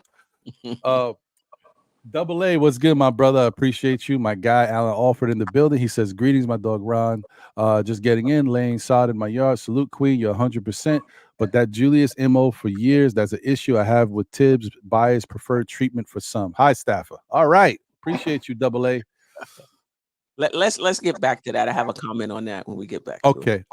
Let me just read this. Parrish Duggar, thank you for the generous super chat, my brother. I hope you're doing well. He says, I'm holding all players who got paid big contracts accountable. New here or not, I can't sit here and blame a minimum salary guys before the paid in full. I hear you. Listen, it's everybody. All I'm saying is when it comes to Dante is the only guy that as a Knick fan, we got to shoot a little bit of bail because he's new to the team. I know we're not in that situation, but I'm telling you right now, any new player that goes to any team in a new sport, I say basketball and baseball is the toughest. When you go to a new team, when you've been playing somewhere else, is in an adjustment period before you get right. So you just got to give them a little bit of time. You see some good things you like, you see some bad things. 2 weeks from now, we'll probably have a good idea of who Dante is for this team. And he'll have a good idea of his role on this team. Right now, guys are making cuts and passes, and there's no timing there. Hartenstein's trying to pass backdoor to Dante or trying to pass backdoor to Grimes. They're missing each other. Grimes trying to pass it back to Hart. He's missing him. Dante trying to pass it backdoor. The timing ain't there. Just give us some time. Let's see what we can do. Right, no doubt. Go ahead, Steph. Oh, I was going to say that on an NBA team, it's a little different than high school and college. Like, you're not going to find a coach holding a star player as accountable as a rookie or a second year player. It's just not going to happen. So the stars are going to have a longer leash than a 1, 2, or 3 year player. That's just how it is. Yeah, that's true. That's true. Knicks one today is in the building.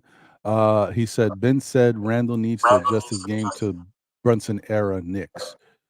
Yeah. Well, I mean, look, we hope that this wasn't going to happen. I hope that that's not happening. But when things aren't going well, everything bad kind of spirals, right? Exactly. Yeah. So Randle in the back of it, especially after the other day. Like I said, I'm not making a big deal about it. But just the fact that you see Brunson actually talking to Randle, because someone got to do it. And you see Randle ain't barking on Brunson the way he barked on IQ. Although at that time, Randle was heated. Okay. So he's been a little bit more controlled. Right. But yeah, Randle knows that this team is now Jalen Brunson's team. He sees it. So it's like, I'm not playing well. I'm frustrated. My shot's not going well. Everything I do, the defense is collapsing on me. And now this ain't even my team like that. I'm rocking with him. He got his boys here. You don't know what this guy is thinking. There's a lot going on. So hopefully we can work it out. It's good. It's good. We need everybody. Jimmy Henry is in the building. Salute. If the New York Knicks goes 5-10, should Tibbs be gone? No, too early. We've seen Tibbs do too many good things with the team, and we've also seen Tibbs turn it around. I just was watching the meme the other day of the Knicks getting off to a bad start, and people are like, is Tibbs on his way out? And then we know what happened the rest of the season, don't we, folks? So no, you need a lot more games than that. I would say, if the Knicks look really bad after 20 to 25 games, I don't know. I don't know. Mm-hmm. Yeah, maybe then the writing's on the wall, because I think this is Tibbs' last year anyway, right? On the contract? Yeah. Yep. Front office too. Oh wow. Interesting. We'll see where that goes. Okay. Wesley Robinson in the building. What's good, Wesley? Hope you're doing good. He says, Peace, Kings and Queen. This inept, stubborn coach still inserting another non-shooter in Josh Hart, who, like Mitch, is a liability on offense. Fire Tibbs and Randle. Strong Island in the building. Well, that was concise, Wesley. I appreciate your thoughts, brother. Yeah, I'm not ready yet to move on, but I get it. I understand the frustration. Hey, the like button is in the building. I'm sorry. I mean, the AJ button is in the building. Salute, brother. He said, damn, Queen Stafford joined Ron. Now that's an amazing panel. Facts. Appreciate you, AJ. Look, the door's always open for you too, my brother. I'm just saying. I know you're busy today, though, but appreciate you, bro. Get that renovation done for Thursday's show. Oh, look at that. Speaking of that, smash that AJ button. I mean, smash that like button, guys, and show your love for the show. Listen, if y'all need a reminder, this is what it looked like.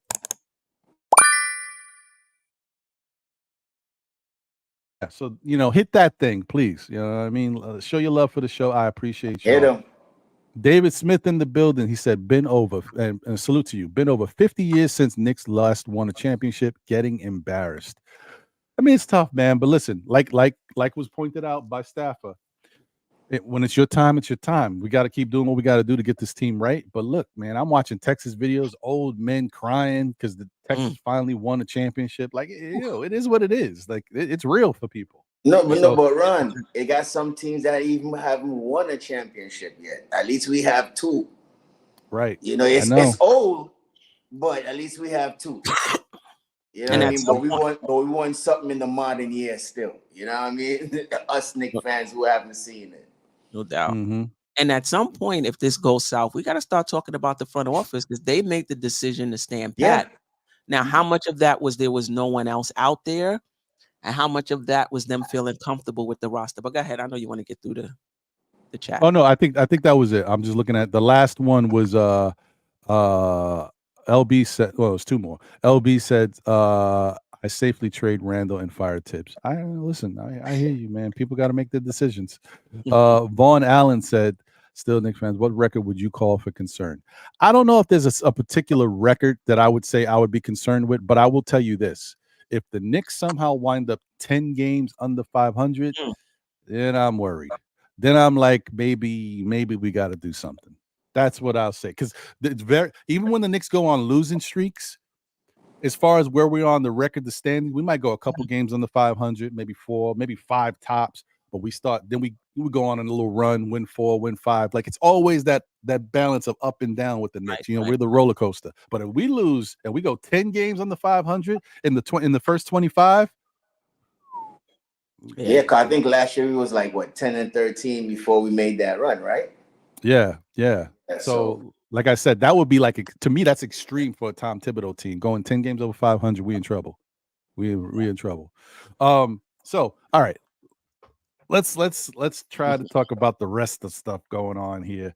Because there's some other stuff. I know we want, the Julius haters definitely want to talk about Julius, but it is what it is, guys. It is we let's hope for the best. That's all I could say. But I do want to say once again, we can talk about something positive and then we'll move on to something else. Jalen Brunson. How do you guys feel about how Jalen Brunson stepped up knowing that we needed him big time? And were you upset with the amount of shots? Because he took 30 shots. Let me ask you, Staffer, first. Man, look, I think he did what he had to do last night. Ain't nobody stepped up last night. We had a glimpse sighting of Grimes last night, who we always wanted to see those shots fall. He had 17. So so that was a good thing. But at the same time, we didn't have guys like Josh Hart and DiVincenzo stepping up. As I said before, one of them was like 1 for 8, and the other one was like 2 for 8 or 1 for 9 or something like that. So we can't have these guys not making shots. They need to step up and make shots. So by him taking 30 shots, it was only right for him to put the team on his back. He dropped 45.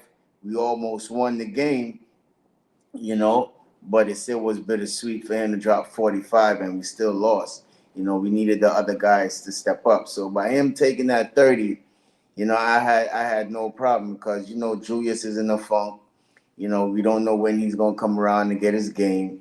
And as I said before, you know, slight glimpse of Grimes, and then we had IQ came in. You know, he was 5 of 10, I believe.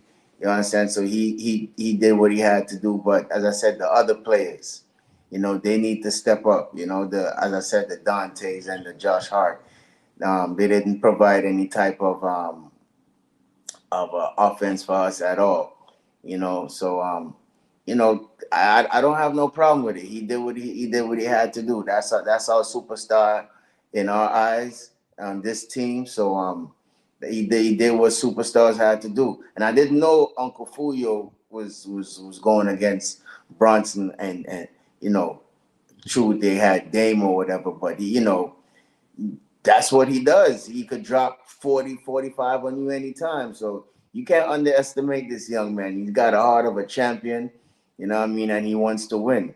And you know that what he came to New York for is to win. And unfortunately, we didn't have a win last night. Yeah, you know, it is what it is. I mean, what's your thoughts, Steph? How do you feel about what you saw from Jalen Brunson? You know, taking control and the amount of shots he took, because he took 30 shots. Yeah, that's a lot, but I think it was because we just weren't shooting well, and he had it. I will say this overall: when we get a really good team around Brunson, you're gonna see him take a back seat. He I think he's scoring for us because that's what we need. And I think that you're gonna really see him. I don't see him as a scoring point guard. I see him as a point guard that can score. And when you have the right pieces around him, I really think that's where his passing is gonna come to light, because I saw it in FIBA. Some of the passes he was making, slip passes and what have you, he can make those passes. So I think when we have more players on this team, better caliber players, we're gonna really see Brunson. But last night, particularly, 30 shots is a lot. But I just think he just looked around. RJ's not here. Randle is struggling. You know, Grimes is having a good game, but I'm gonna have to pick it up a little bit. I think that's what it was about. So for last night, I didn't have a problem with it.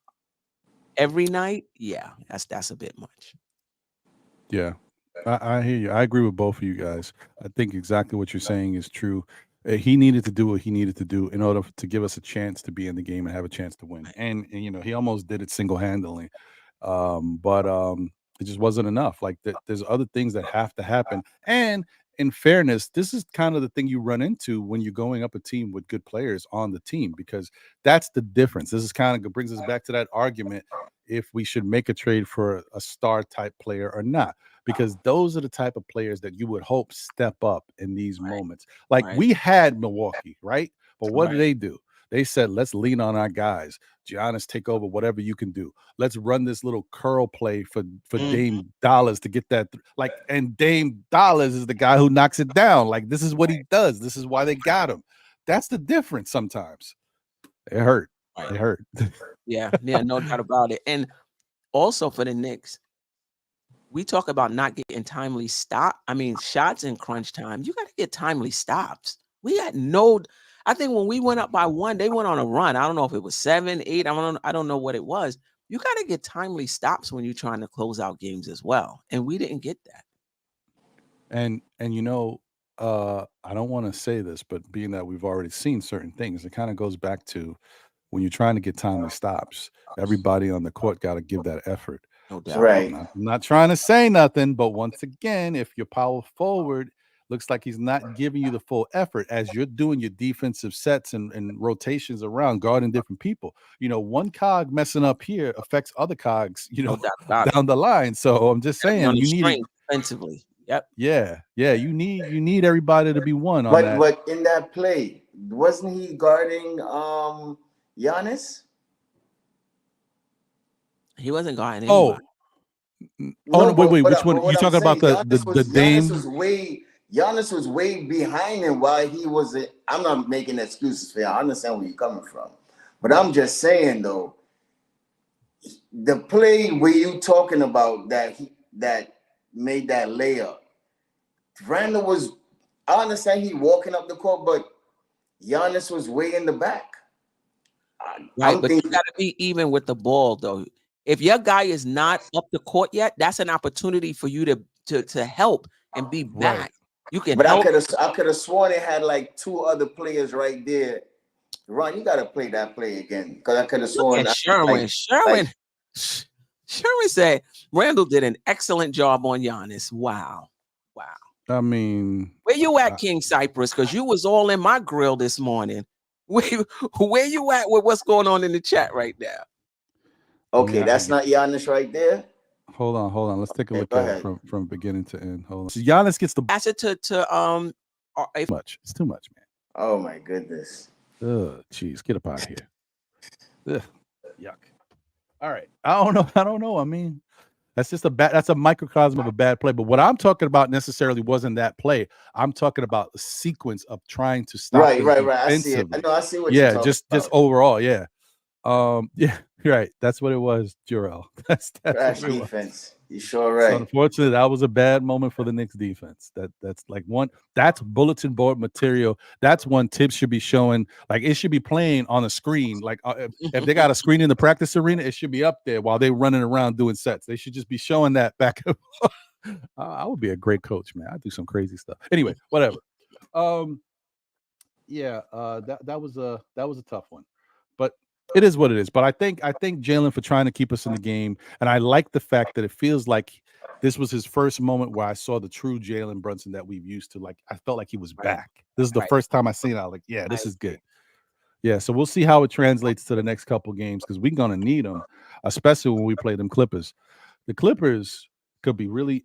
I don't know what we're gonna face when we have to play them Clippers, but we'll get into that a little later, because oh my God, it's just one thing after another. It's nuts. Phil says it's a team. You step in, your man's trailing, and we can have 4 on their 3. That gives us the upper hand. Yeah, like, you just make a move, even if it's only a show. Even if you just show it, I'm cutting off this lane so he can't come into the paint, right? And then he has to pass the ball, and then obviously Grimes should be trailing him. Say, okay, well, Julius is stepping up to cover that. I gotta go behind him, and that pass to Dame Dollar should not have gotten that pass wide open like that. So if Grimes was doing what he had to do, he would have followed that play. I don't know. It's just frustrating. It is what it is. But shout out to Jalen Brunson for having a really good offensive game. They just got to do better, man. They got to do better. They definitely do. So I wanted to talk about this, and I'm upset about it because I had this whole plan in my head. This was from a week ago. I said, you know what? I am sick of this. I'm so tired of watching Immanuel Quickley shoot these 34 to 35 foot shots.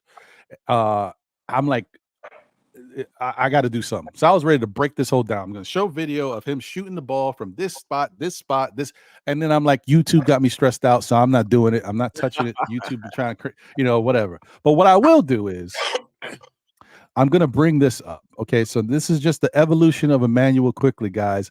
And I'm going to be fair about it because it is what it is. I understand his thinking to a certain extent. All right, hold on. Let me share screen, guys. This is stop this one. This is Immanuel Quickley's shot chart, and we're gonna start back at 2020, 2021. All right. Gotta show him some love, man. If I'm gonna get on him, you know what I mean? I gotta go with what's real. All right, Here we go. So this is his shot chart, guys, and I know it's kind of small, but just understand, obviously, the greens are the makes, the reds are the misses, okay? So let's see. Where is this? Let me blow this up because you don't need to see any of this stuff on the side. All we need is this, right? So this is the 2021 season. And as you can see, I forgot, if you hover over, little things pop up. But it shows you kind of what – see, this shot was from 30 feet. It shows you how far it was. And this is where I have my little point of contention with Quickley. I think these 30-foot shots he needs to get out of his arsenal. Because look at the pointer where I have it right here, right? This is 30 feet. Look at how much room there is between my pointer right here and the 3-point line. I mean, come on, man. Look at this. He's got all of this he could go up. and yet he wants to shoot out here. Now, this is 2021. This is why I want to shoot him a little bit of bail. He was knocking these jokers down. I mean, look at this green around here. He was hitting these bad boys. So I don't want to kill him because I know he was thinking he was Steph Curry and Trae Young at the time. So this year, okay, I can understand you hit enough of them that I'm not going to crucify you, but there's a lot of red over here too. There's a lot of missed shots, but this was not too bad. Not too bad. Now let me go back. Let's go back here and let's see. And then what did he shoot from this area? 3 points. He shot 38%. That's a split. Yeah, I don't know. That's a wild thing right there. I don't know. I'm not rocking with that. But anyway, let's go to 2021-22. Oh, oops, wrong thing. This one. Okay, here it is. All right. Get that out of there. All right, let's blow this up. Hold on. There we go. Now look at this, guys. So I'm going to click on this one right here. This is 31 feet, right? This one here is 30 feet. 28 feet. This is both 28 feet, 28 feet, 28 feet, 28 feet, blah, blah, blah. This one is 30 feet, and this one was 31 feet. But look at the misses. 1, 2, 3, 4, 5, 6, 7. He even look at what is he shooting here? What is this? That's probably 38 the feet. Game shot. Let's just say that's the end of that quarter shot. Right. It's the end of the quarter right. shot. Yeah. A miss here. He's got one right there. Miss here, miss here, miss here, miss. So I'm only saying the percentage of this shot being a good shot doesn't look good here. If I'm Tom Thibodeau, why am I letting this young man take these shots anymore? So this is the year after. The year before, he shot pretty good, wasn't as bad. So you could kind of see those heat checks going up. So that's 2021-22. Now this is last year, 22-23, right? Okay. I wish I could close this damn thing. I'll just forget it. Wow, look at this. Look at I know the paint he's killing with them floaters and stuff, but look at this. So this one is 30 feet right here, 27 feet. This one he got from 30 feet, 29 feet, 30 feet. And for the most part, anything around the sides is less, right? It's like 29, 28 feet. But look at him. Look at it. Look at this. Look at all these reds. Look at this. Look at this. Look at this. Look at this. What is he doing? Look at this. Like, this is what I'm trying to say. Like, this is a bad shot. Throw this away, bro. What are we doing here? This is horrible. It's just like, I don't understand why this coaching staff, Tom Thibodeau included, and all the 45 coaches behind them, don't say to Immanuel Quickley, dude, this is not rocking. You cannot do this anymore.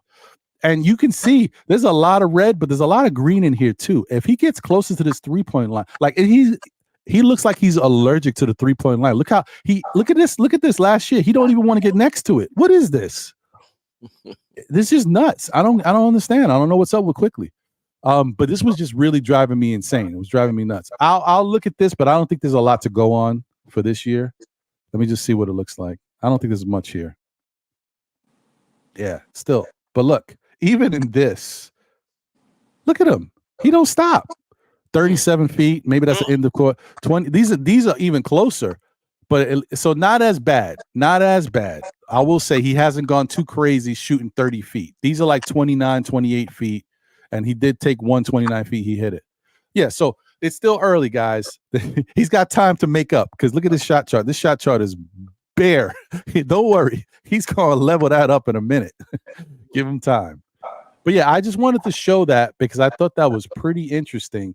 And I also had something from cleaning the glass, but cleaning the glass didn't give me exactly what I wanted. It gave me like mid and stuff, but I really wanted stuff 28 feet or more, and it didn't exclusively give me that. So I'm not even going to point to that. And that's why I had to do the shot chart thing instead.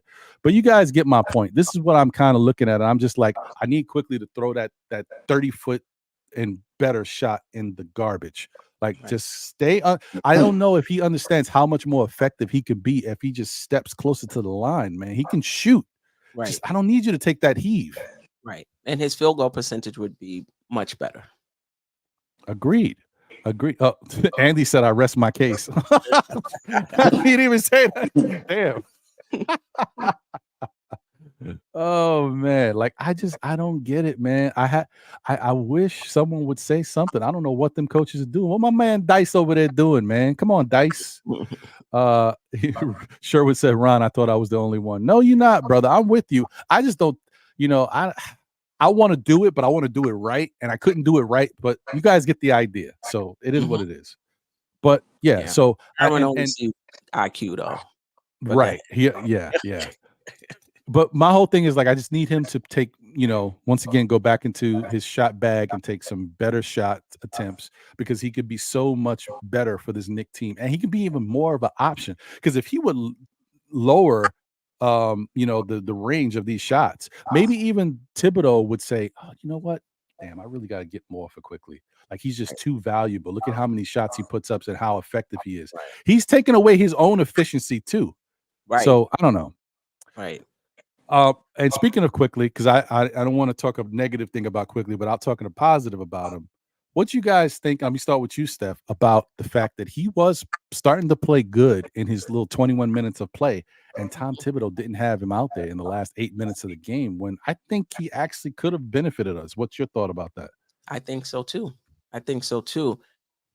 This whole who's going to close for us amongst our guards, I mean, I don't know. I mean, I think the game before it made sense because it was IQ and Dante DiVincenzo playing the entire fourth quarter, but they were playing well throughout the game, so it made sense. Last night, I'm not quite sure why he didn't close because I thought he played well. Who closed for us? It was Hart, Brunson, Randle, Grimes, and Mitch. Yeah. Maybe it had to do with defensive matchups. Were they big? I mean, they were definitely bigger than us. I mean, I saw Chris Middleton go in there just like he didn't even have to jump. He just gave you the rebound. Like it was like Twin Towers. Right. I don't know. I mean, were they big as far as their guards were concerned? Dame, yeah, Chris is playing the three. I don't even know if because he had a bad game himself. Shoot, what's the shooting guard's name? Oh man. For who? Hold on. For Milwaukee. For Milwaukee. Morris. No. Is it Morris' name? It's Malik Beasley. Beasley didn't have a good game either. He actually scored no points. Right. Beasley. And he was jabbing at JB too. Put 45 on your head. Stop talking. right. Yeah. Yo, listen. Jalen Brunson had a lot of stuff to get himself going last night with the fan, with Beasley, with the Dame Dollars matchup. He had a lot to get him going. That's why I'm saying, like, I felt like he was going to play good. But I'm sorry, Queen. What you were continuing? The only thing I could think of is maybe defensive matchups. Having Brunson and Quickley, he thought would have been too small. That's the only thing I could think of because Brunson and rebounding wise as well. That's the only thing I think of in terms of having Hart in there because Hart is not. It's not a shooter, Yeah. That's the only thing I could think of. Bo Ismail, I don't know if you just came to the show right now. I'm not sure. You came in like you an authority on all things basketball, but I'm just saying,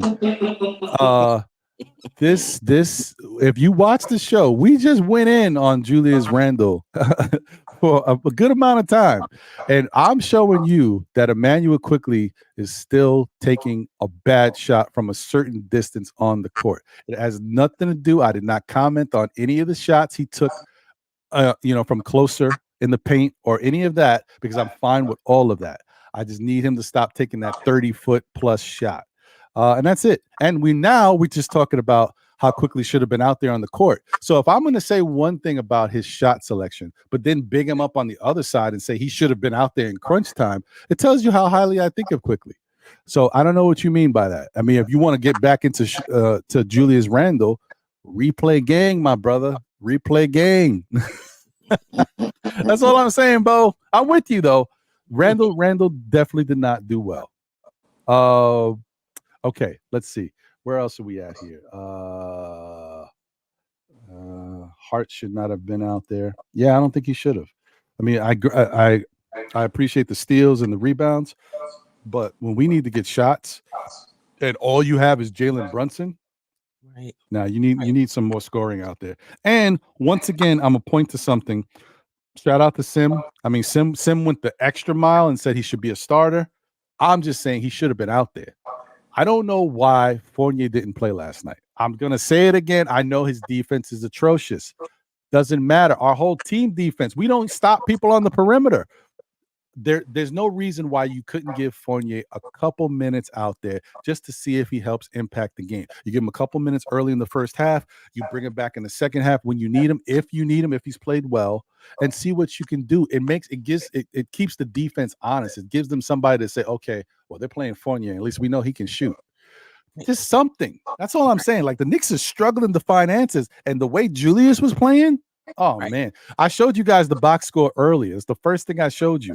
The Knicks shot, let me just tell you the numbers again, because 25% from three. 25% from three. Thank you, Staffer. 25% from three. Yeah. And they shot 39% from the field. So that meant any scoring that we could use out there at that time is worth a shot to experiment. Not too crazy. We're not telling you to play Fournier 20 minutes. He's not getting that. But maybe 5-10 minutes. Let's see what he can do. And then if he does well, he earns himself another 5 minutes. That's it. Ron, that's all I'm saying. Last season when RJ Barrett didn't play, Fournier was the situational guy. Fournier started in place of RJ Barrett. And for everyone who talks about his defense, I keep saying the same thing. The season in which he started, we had a better defense than we did last season because of the people around him. So it's the same thing. If you're going to put Fournier in, just make sure you have players around him. Put him in with Quickley at the 1, DiVincenzo at the 2. You got Hart at the 4 anyway, and Hartenstein, So I agree with you. That was the same thing I said about both games that RJ was out. Yeah, I mean that makes sense. Go ahead, Staffer. The McBride hive ain't gonna like that. Well, listen, even with McBride, like, I don't even know what Tibbs is doing. I saw McBride in the game. I was like, oh, okay, McBride's playing. And I look at the end of the game. McBride played 2 minutes. What is the point of that? What are we doing? Why you even put him in the game? 2 minutes? Because he gave up those 2 threes on. Oh, well, yeah, it might have been that. But see, that goes back to the whole thing. Like, look at when you're putting McBride in the game, right? You're not getting this guy. Like, sometimes Tibbs doesn't necessarily give his guys a chance to really succeed. Sometimes, because he throws them in there in certain spots where you got to give guys time to get comfortable. Like, McBride's got to get some game speed together, running around. He played 2 minutes, and yes, he did give up those 2 threes, but you got to get him. Like, McBride is like, everybody has things. Like, our offense is a rhythm thing. You don't think defense has some rhythm to it? I got to find my spots. I got to know how I'm moving with the player I'm playing. And then, okay, this guy, okay, all right, I see what's happening. Just give guys some, a chance to get right, especially after you give up 2 threes. If anything, if I'm the guy who just gave up 2 threes, the next person that's about to shoot, I'm on them. You know what I mean? Because I just got burned the last 2 times. That's when you get the best out of a guy sometimes. After they got beat, okay, now I got to do something. But whatever, he took him out. It is what it is. But that goes back to, someone just said it. Yeah, I hope that's not the case, but where is it? David Smith said it. Tibbs' stubborn coaching, constantly giving away winnable games. I'm not going to go that far and say it's always the case, but what I will say is his stubbornness could cost him his job if the Knicks get off to a really bad start. I will say that. If he's not flexible to understand that I got players on my bench on a team that is struggling offensively, because keep in mind, there's a difference between this year's Knicks team and last year's Knicks team early. Because even last year's Knicks team was not a good shooting team from the perimeter, but we scored points. One thing we could do is we scored points, and we are struggling right now. So it's a little different, and Tibbs has to realize that. Right. So, I wonder if how is it the front office saying don't play him because we're going to trade him, we don't want to risk injury? Is it that he's just on the outs with Tibbs? And that's a tough question, man.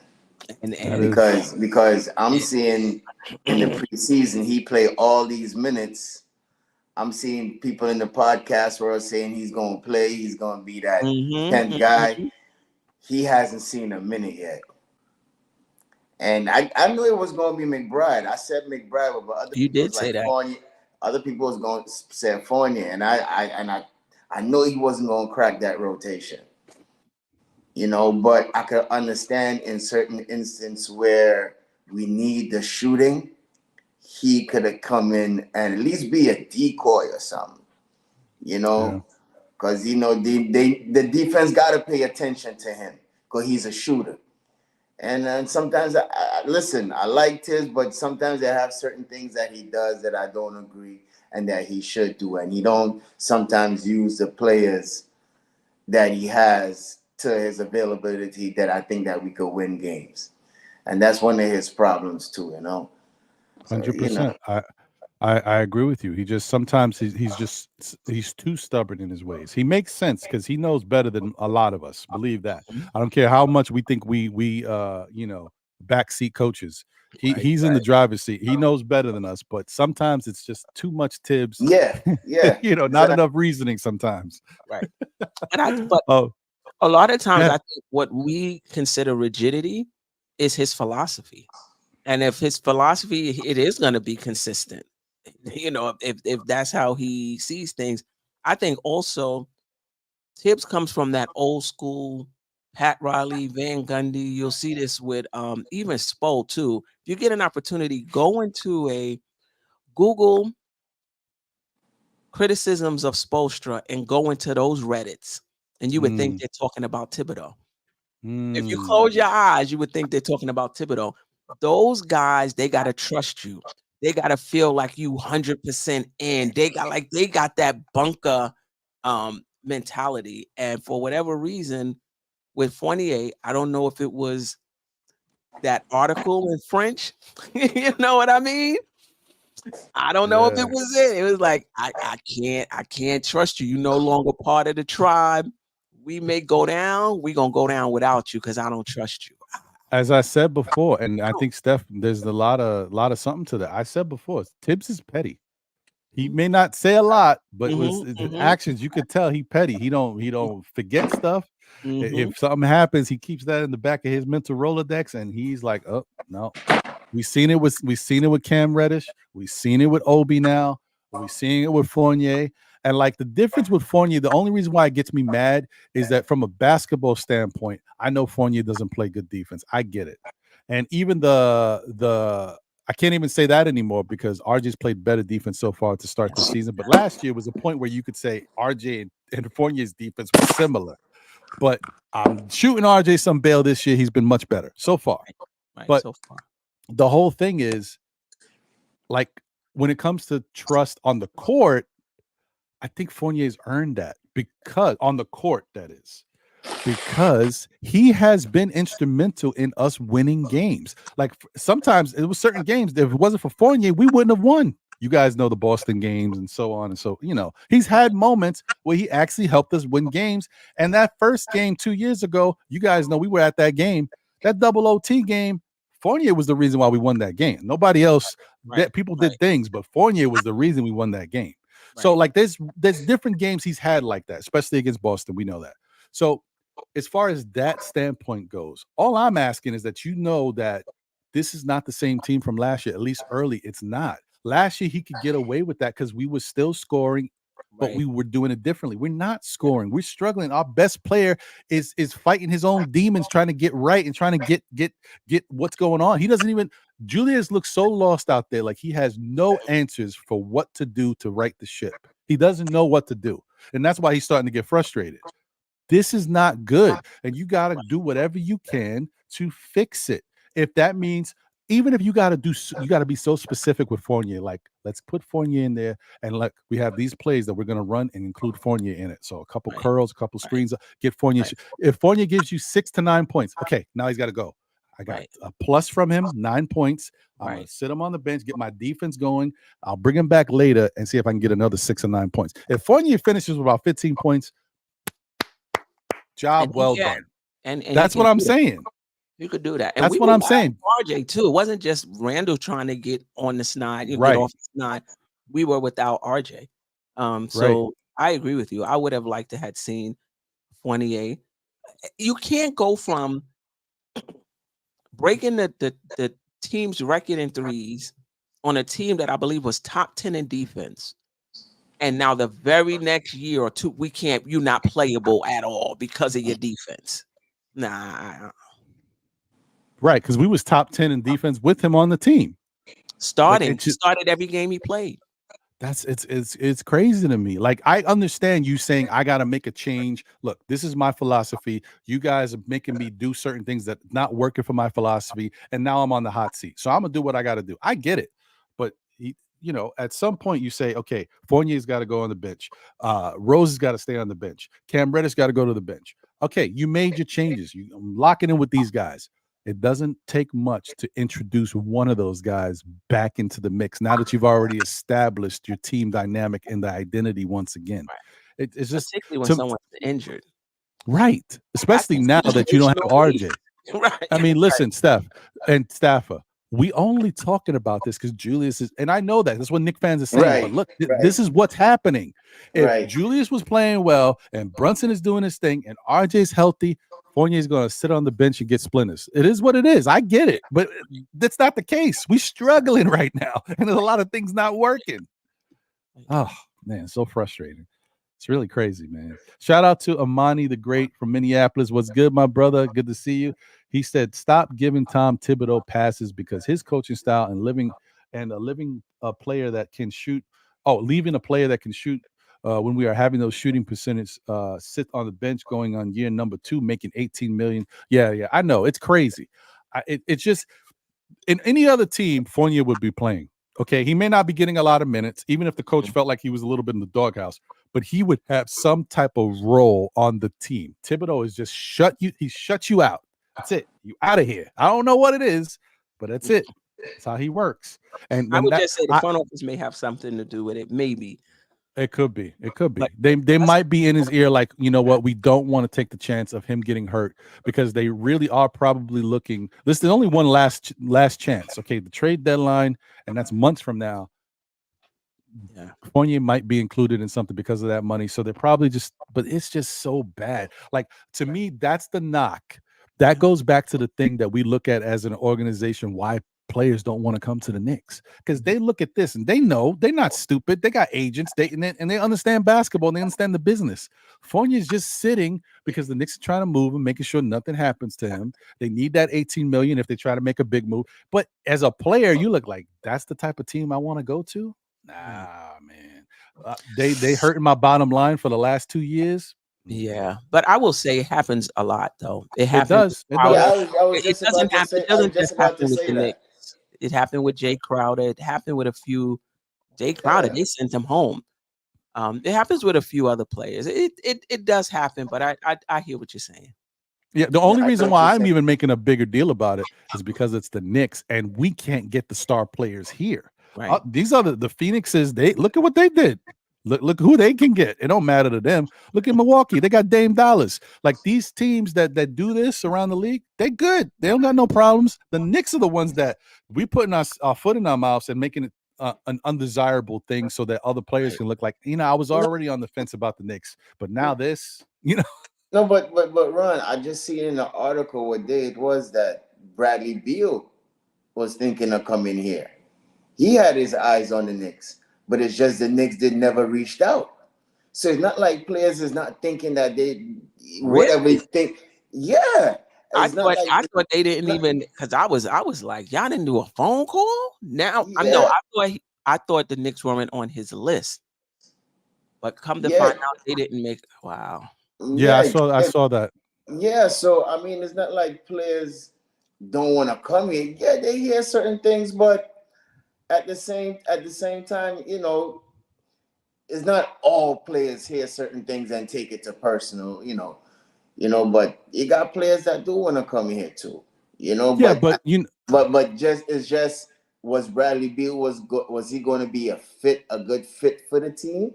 That's why you think probably they didn't make a call. I'm just thinking out loud. In terms of what they Yeah, understand what I'm saying? So I don't know, because they say they didn't make a call. He said they didn't make a call. They didn't reach out.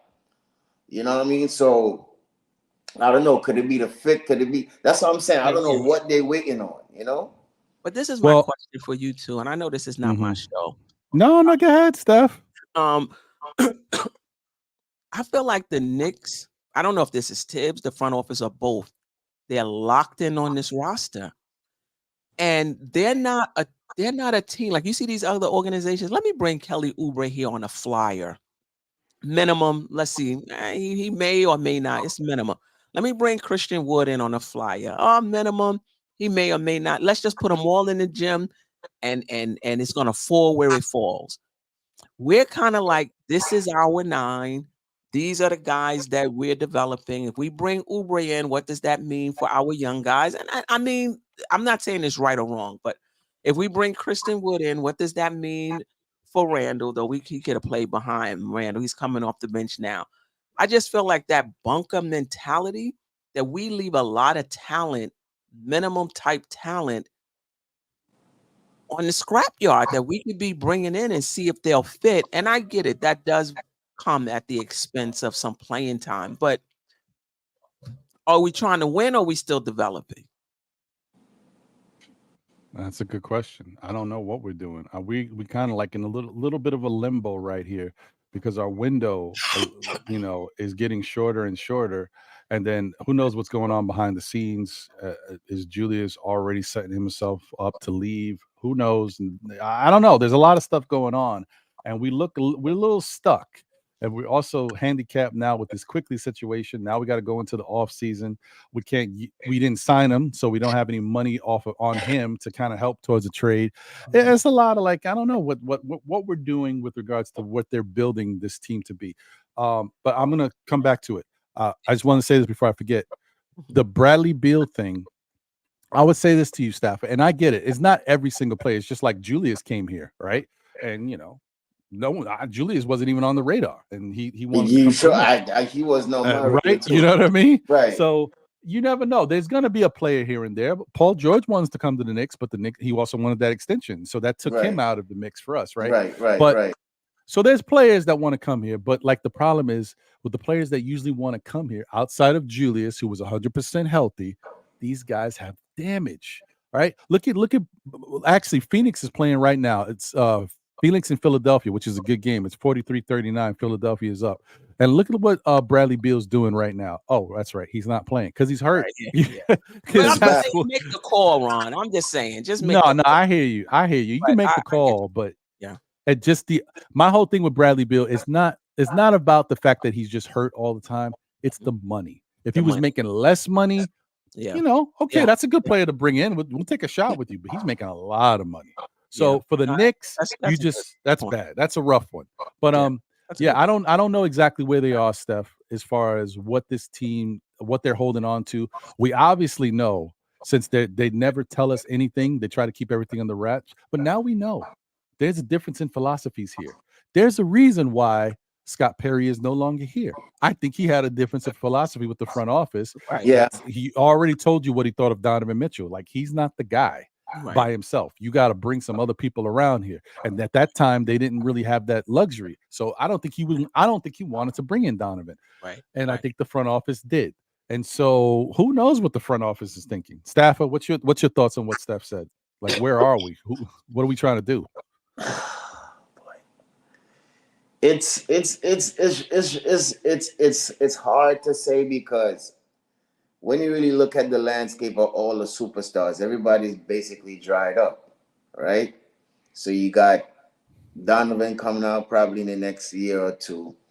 You got Cat, who is on the trading block, right? Because they want to get rid of him because Minnesota need all their picks back.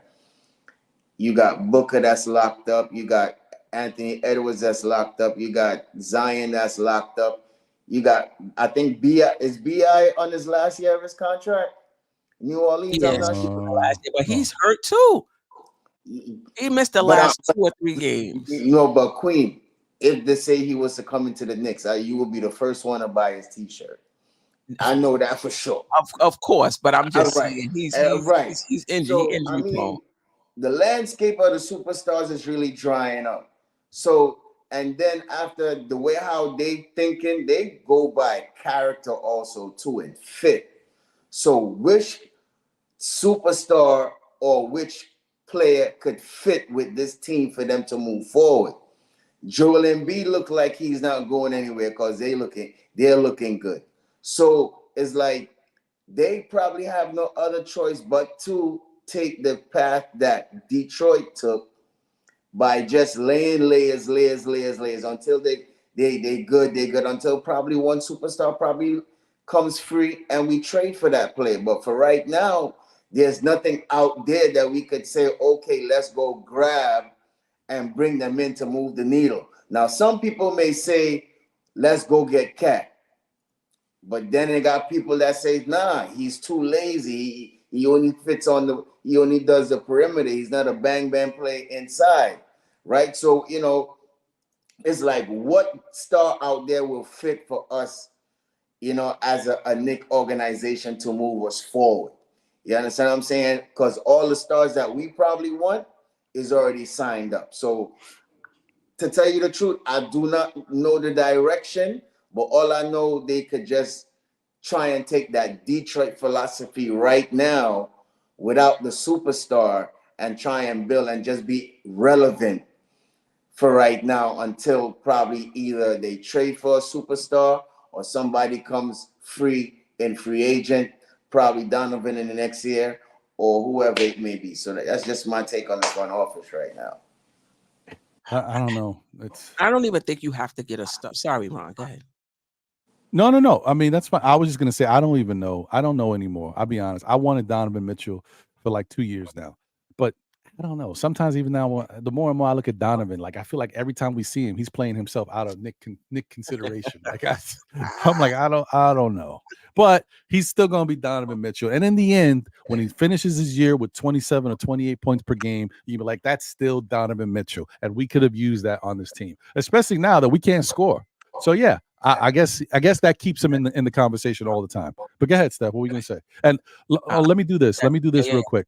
Let me tell you guys once again, please smash that like button. We got 80 people watching. We got 41 likes. Come on. We could do better than that. Let's pay attention to the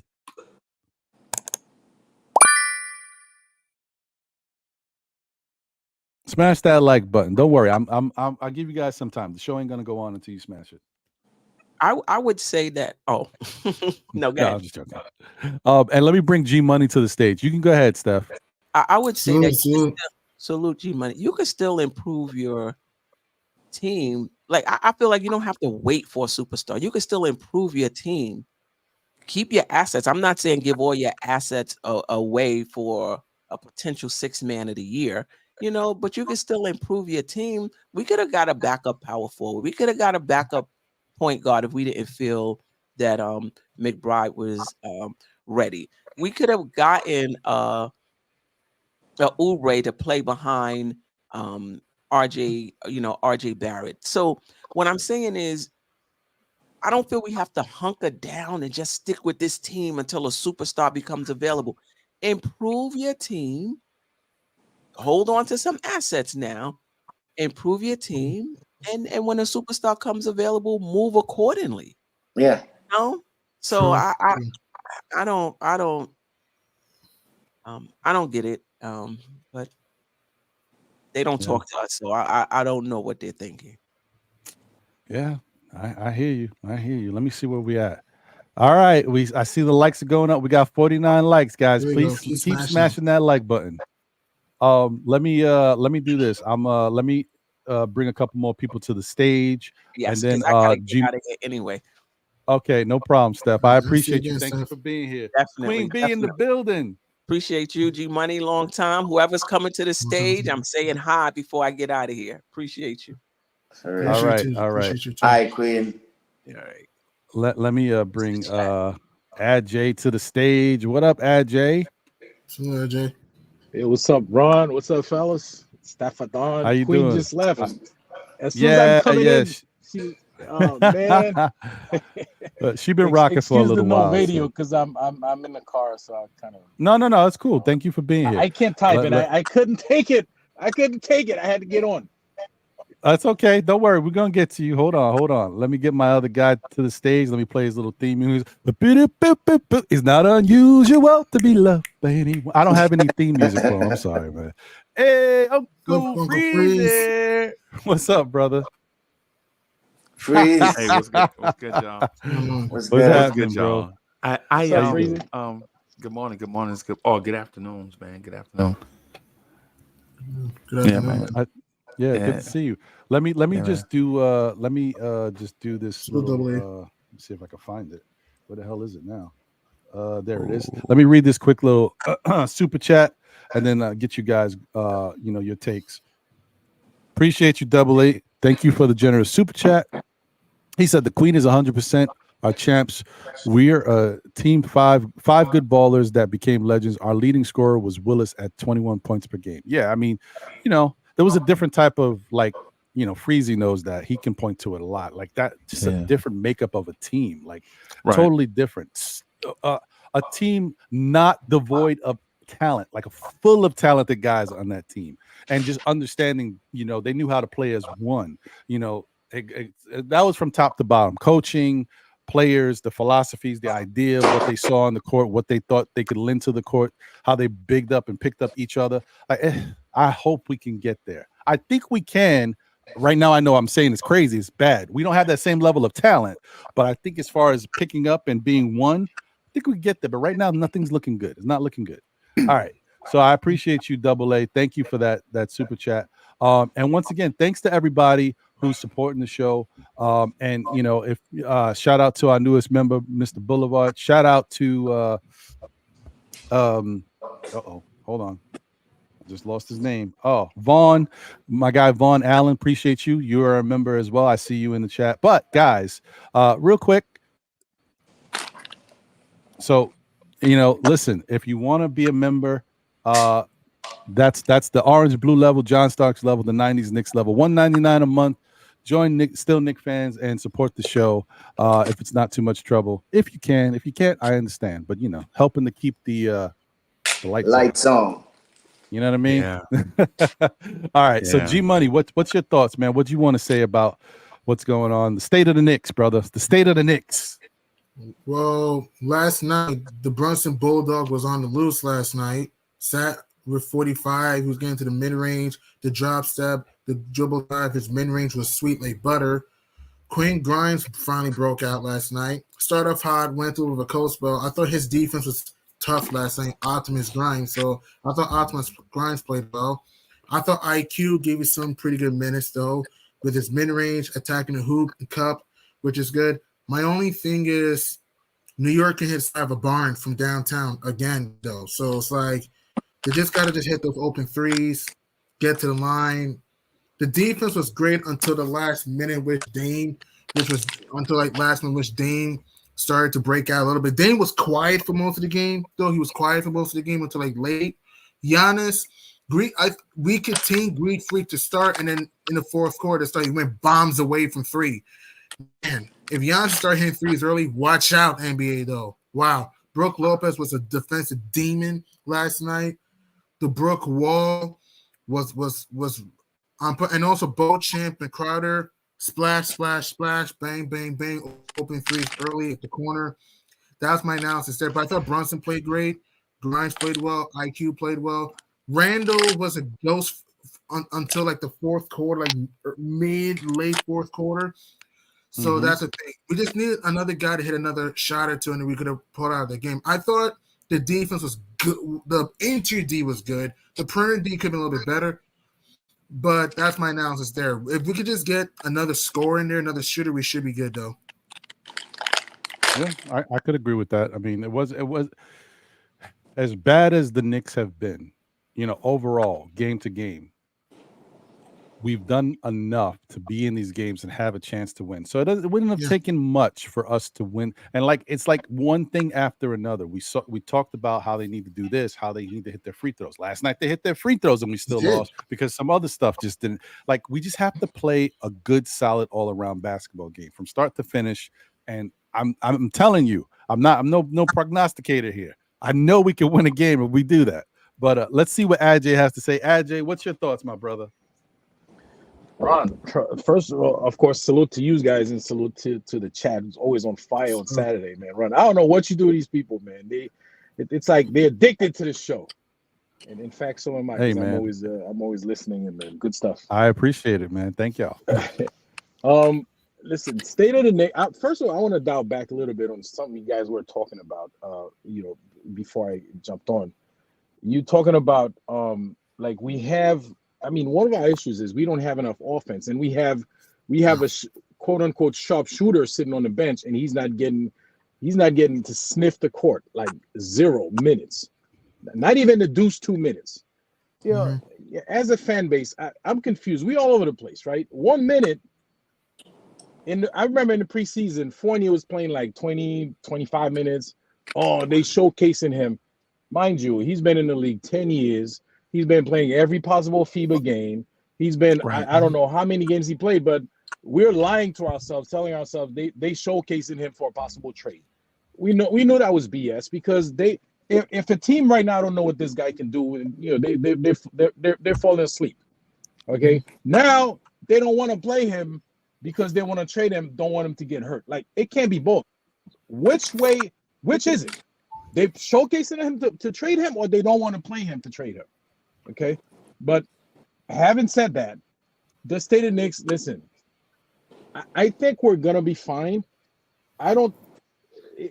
Listen, Julius Randle's a baller. I don't know what's going on with him, but I think he's gonna get right. And if everybody's playing the way they're playing right now, and we add Julius, not even the all NBA Julius Randle, like a decent Julius Randle to the mix, we're gonna start winning some games. So I'm not worried about the Knicks right now. I mean, the defense, and that's another thing we say, right? We say, well, the defense is our offense is not good. Well, it's only been 6 games. Give him time. Our defense is great, but it's also already been 6 games. So give the other teams time to kind of adjust to our defense. We're talking both ways. We're talking on both sides of our mouth.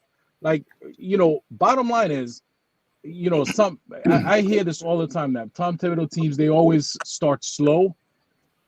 Even though I don't agree with that, and I think, historically that's what's happened.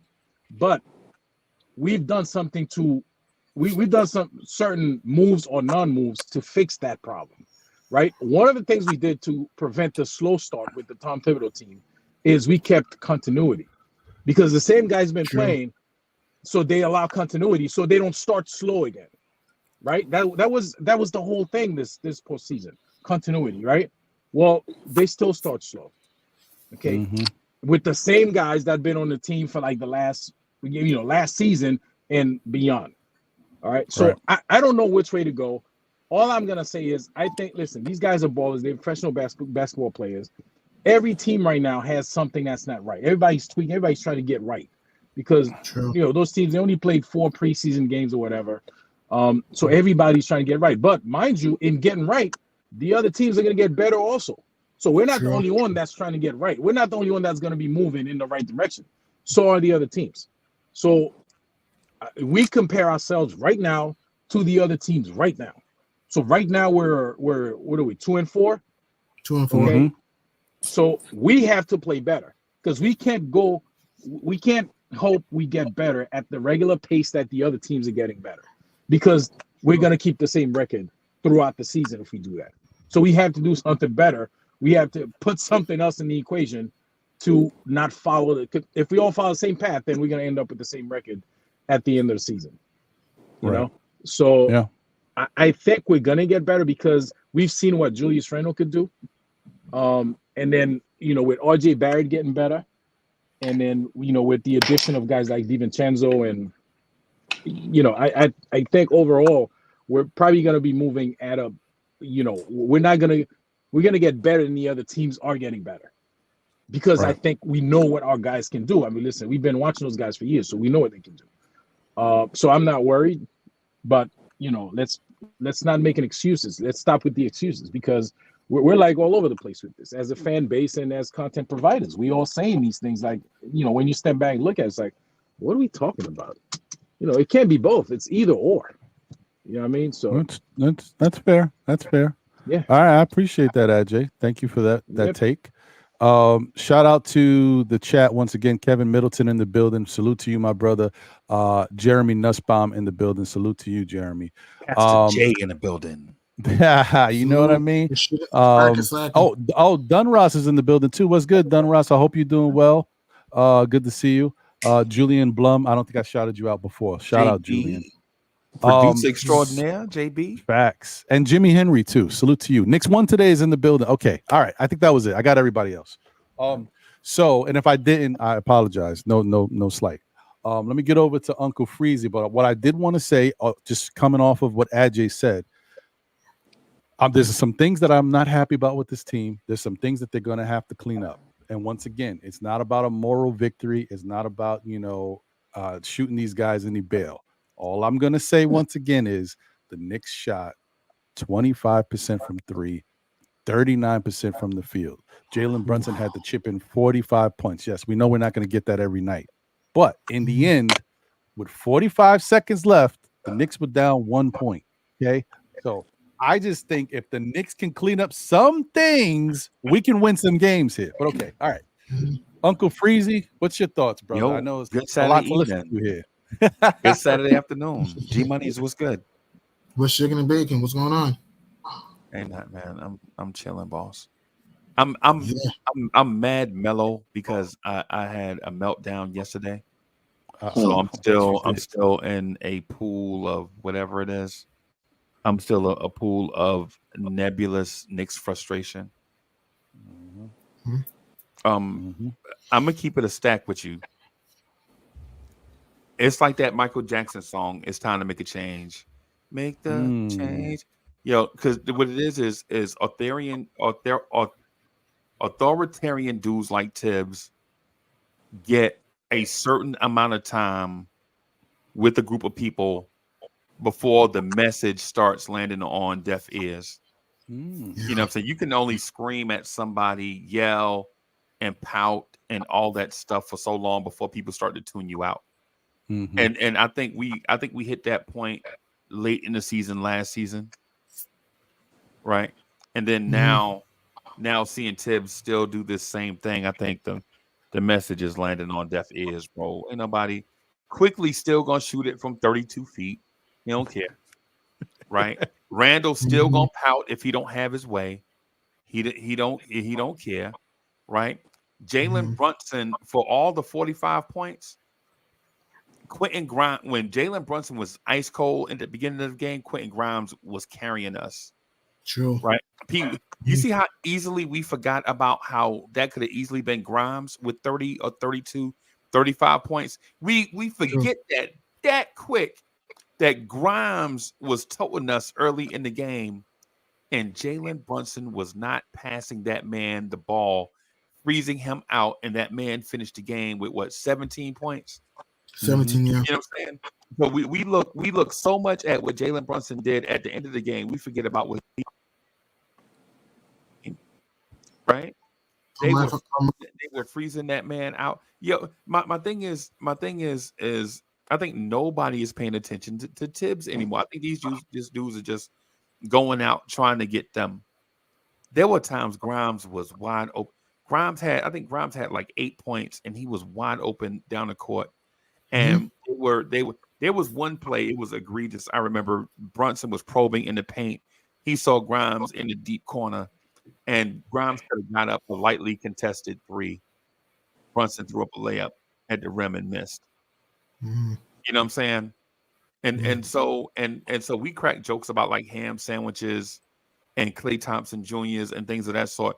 But when that man is on, how about we feed that man when he's on instead of trying to kickstart somebody's offense that's cold. You know what I'm saying? I mean, my thing is I understand that Knicks fans want everything, right? Because they sure do. Yeah, I was listening to Knicks fans to the chat conversation earlier about giving Evan Fournier some run, maybe a little teeny bit, right? We're saying that now. But last year and 2 years ago, we were saying play the kids. Now the kids are playing, and we're talking about play Fournier. You know what I'm saying? not saying that situations can't change and evolve, and you have to address one or the other at the same time. What I'll say to this is I don't want to see Evan Fournier no more, even though I like Fournier. And the reason why I don't is because of last night we saw Quentin Grimes trying to break out of this thing. And if you play Evan Fournier, you're taking minutes away from Quentin Grimes because you know that Tibbs is not going to take minutes away from Josh Hart and DiVincenzo. The most likely candidate in that situation to get his playing time diminished is Quentin Grimes. That's a good point. And just like last night when I saw Quentin Grimes clapping his hands at Jalen Brunson, and Jalen Brunson still threw up shots. When's the last time you saw Quentin Grimes begging for the basketball? Think about that. When the last time you saw Quentin Grimes begging for the basketball, right? And so my thing is I know all of this stuff. Our thing is a fan base, the state of the Knicks. If we're talking about the organization, if you're talking about the front office, the front office painted themselves in a corner with a beautiful color. Like, you know how you see a beautiful color and you just love it? They just painted themselves into the corner with that color. Like, oh, we have young players and assets. We can go out and get a star. But now that no stars are going to move, you still have these draft picks and assets. Now what are you going to do with it? It's like a dog chasing a car. Once the dog catch the car, what is he going to do with it? Everything drying up. Yeah. So when we talk about the state of the Knicks, I think to be honest with you, I think the state of the Knicks right now is desperation. We're in a desperate state where we need answers to so many different questions that we're just throwing out all these scenarios to see which one is going to be the cure-all or the catch-all. And I don't think in this delicate, complicated, and messy situation there is a cure-all. What ails us, because at the end of the day, even if Frank does play to his MVP level, right, with this team, that still doesn't make us a championship contender. And if RJ Barrett comes back and does what we think he'll do in his 5th season, we're still not a championship contender, right? And then Tibbs is out there yelling. Tibbs is out there yelling till he's blue in the face all game long, won't sit down, won't relax. And we're still going to be in the same situation. So do you make the change from Tibbs? I personally like Tibbs, but I do understand in leadership that once your voice doesn't carry the same gravity as it did when your voice is becoming ineffective, regardless of how good you are, right?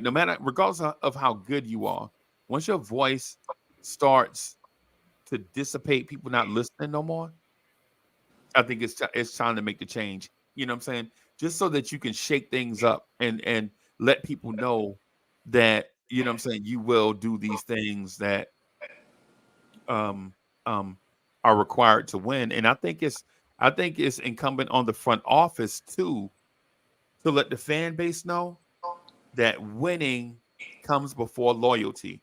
Because we know the front office is loyal to Tibbs, right? We know the front office is loyal to Josh Hart and and Archie Diacono, who by the way was the first Nova boy to be here. Him and Amari Spellman were the first Nova boys here, right? Mm-hmm. Even though you're loyal to those guys, you have to let the fan base know that you're more loyal to winning. Winning has to be paramount. We watched Boston make the Eastern Conference Finals and tear down, I think, 3/5 of their starting roster to improve, or 2/5 of their starting roster to 40% of their starting roster, so in order to get better. And we added Dante DiVincenzo. Right, we saw the Sixers make a move to get rid of Harden so that they can equip themselves for this arms race, right? So they could go after a Jimmy Butler, Zach LaVine type guy to go with JoJo and Maxey. And the Knicks don't have a plan. Their plan is to give Josh Hart more minutes at the 4. Right? So if you're asking me about the state of the Knicks, I think it's a state of emergency. Right? It's a state of desperation. Knicks fans tell us all the time as content creators, they give us their ideas, their thoughts about where we are. Whether it's, oh man, we should have kept Obi. Oh man, we should trade Randle. Randle's a diva. Quickly shoots too much. Regardless of what it is, they give us all these things. And it all comes down to one thing, I think, is we're desperate and headed to like this emergency scenario, because whether we know it or not, this upcoming schedule can put us in a place where, is batting down the hatches. You know what I'm saying? Damn the torpedoes. What are you saving the torpedoes for?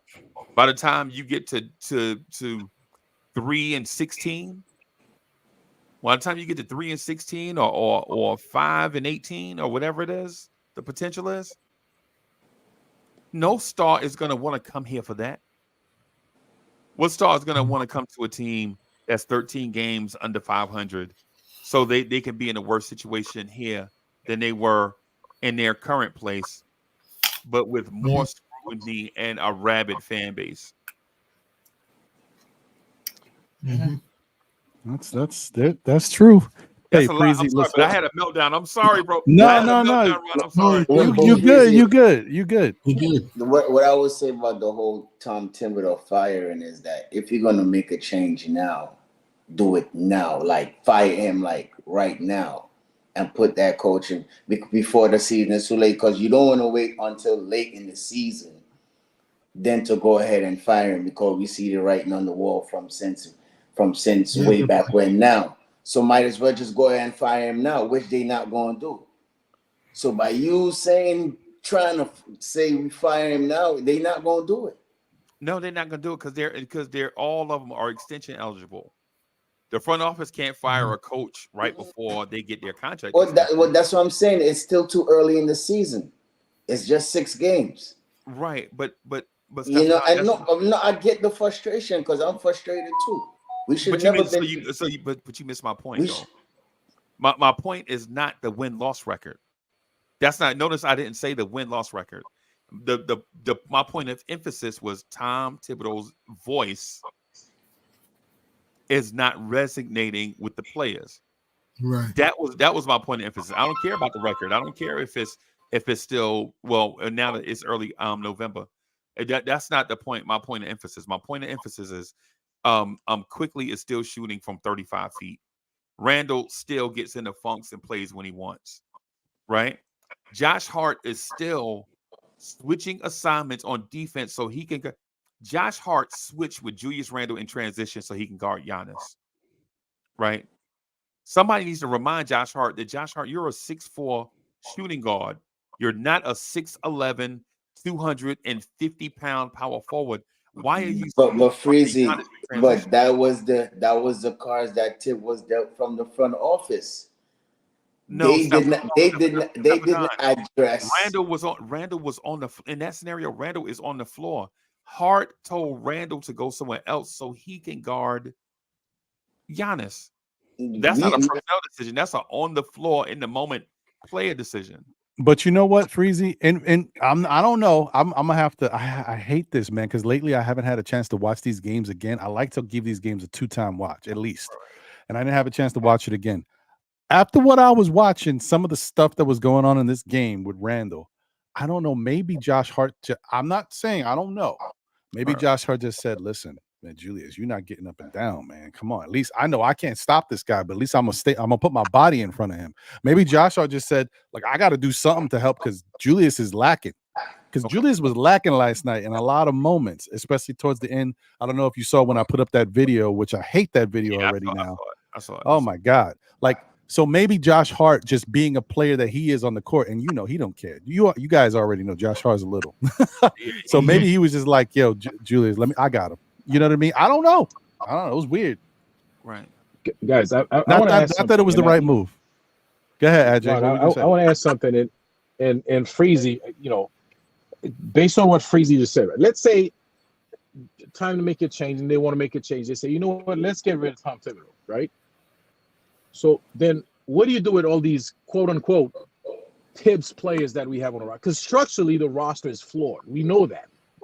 But we got those players because they are quote unquote Tibbs guy.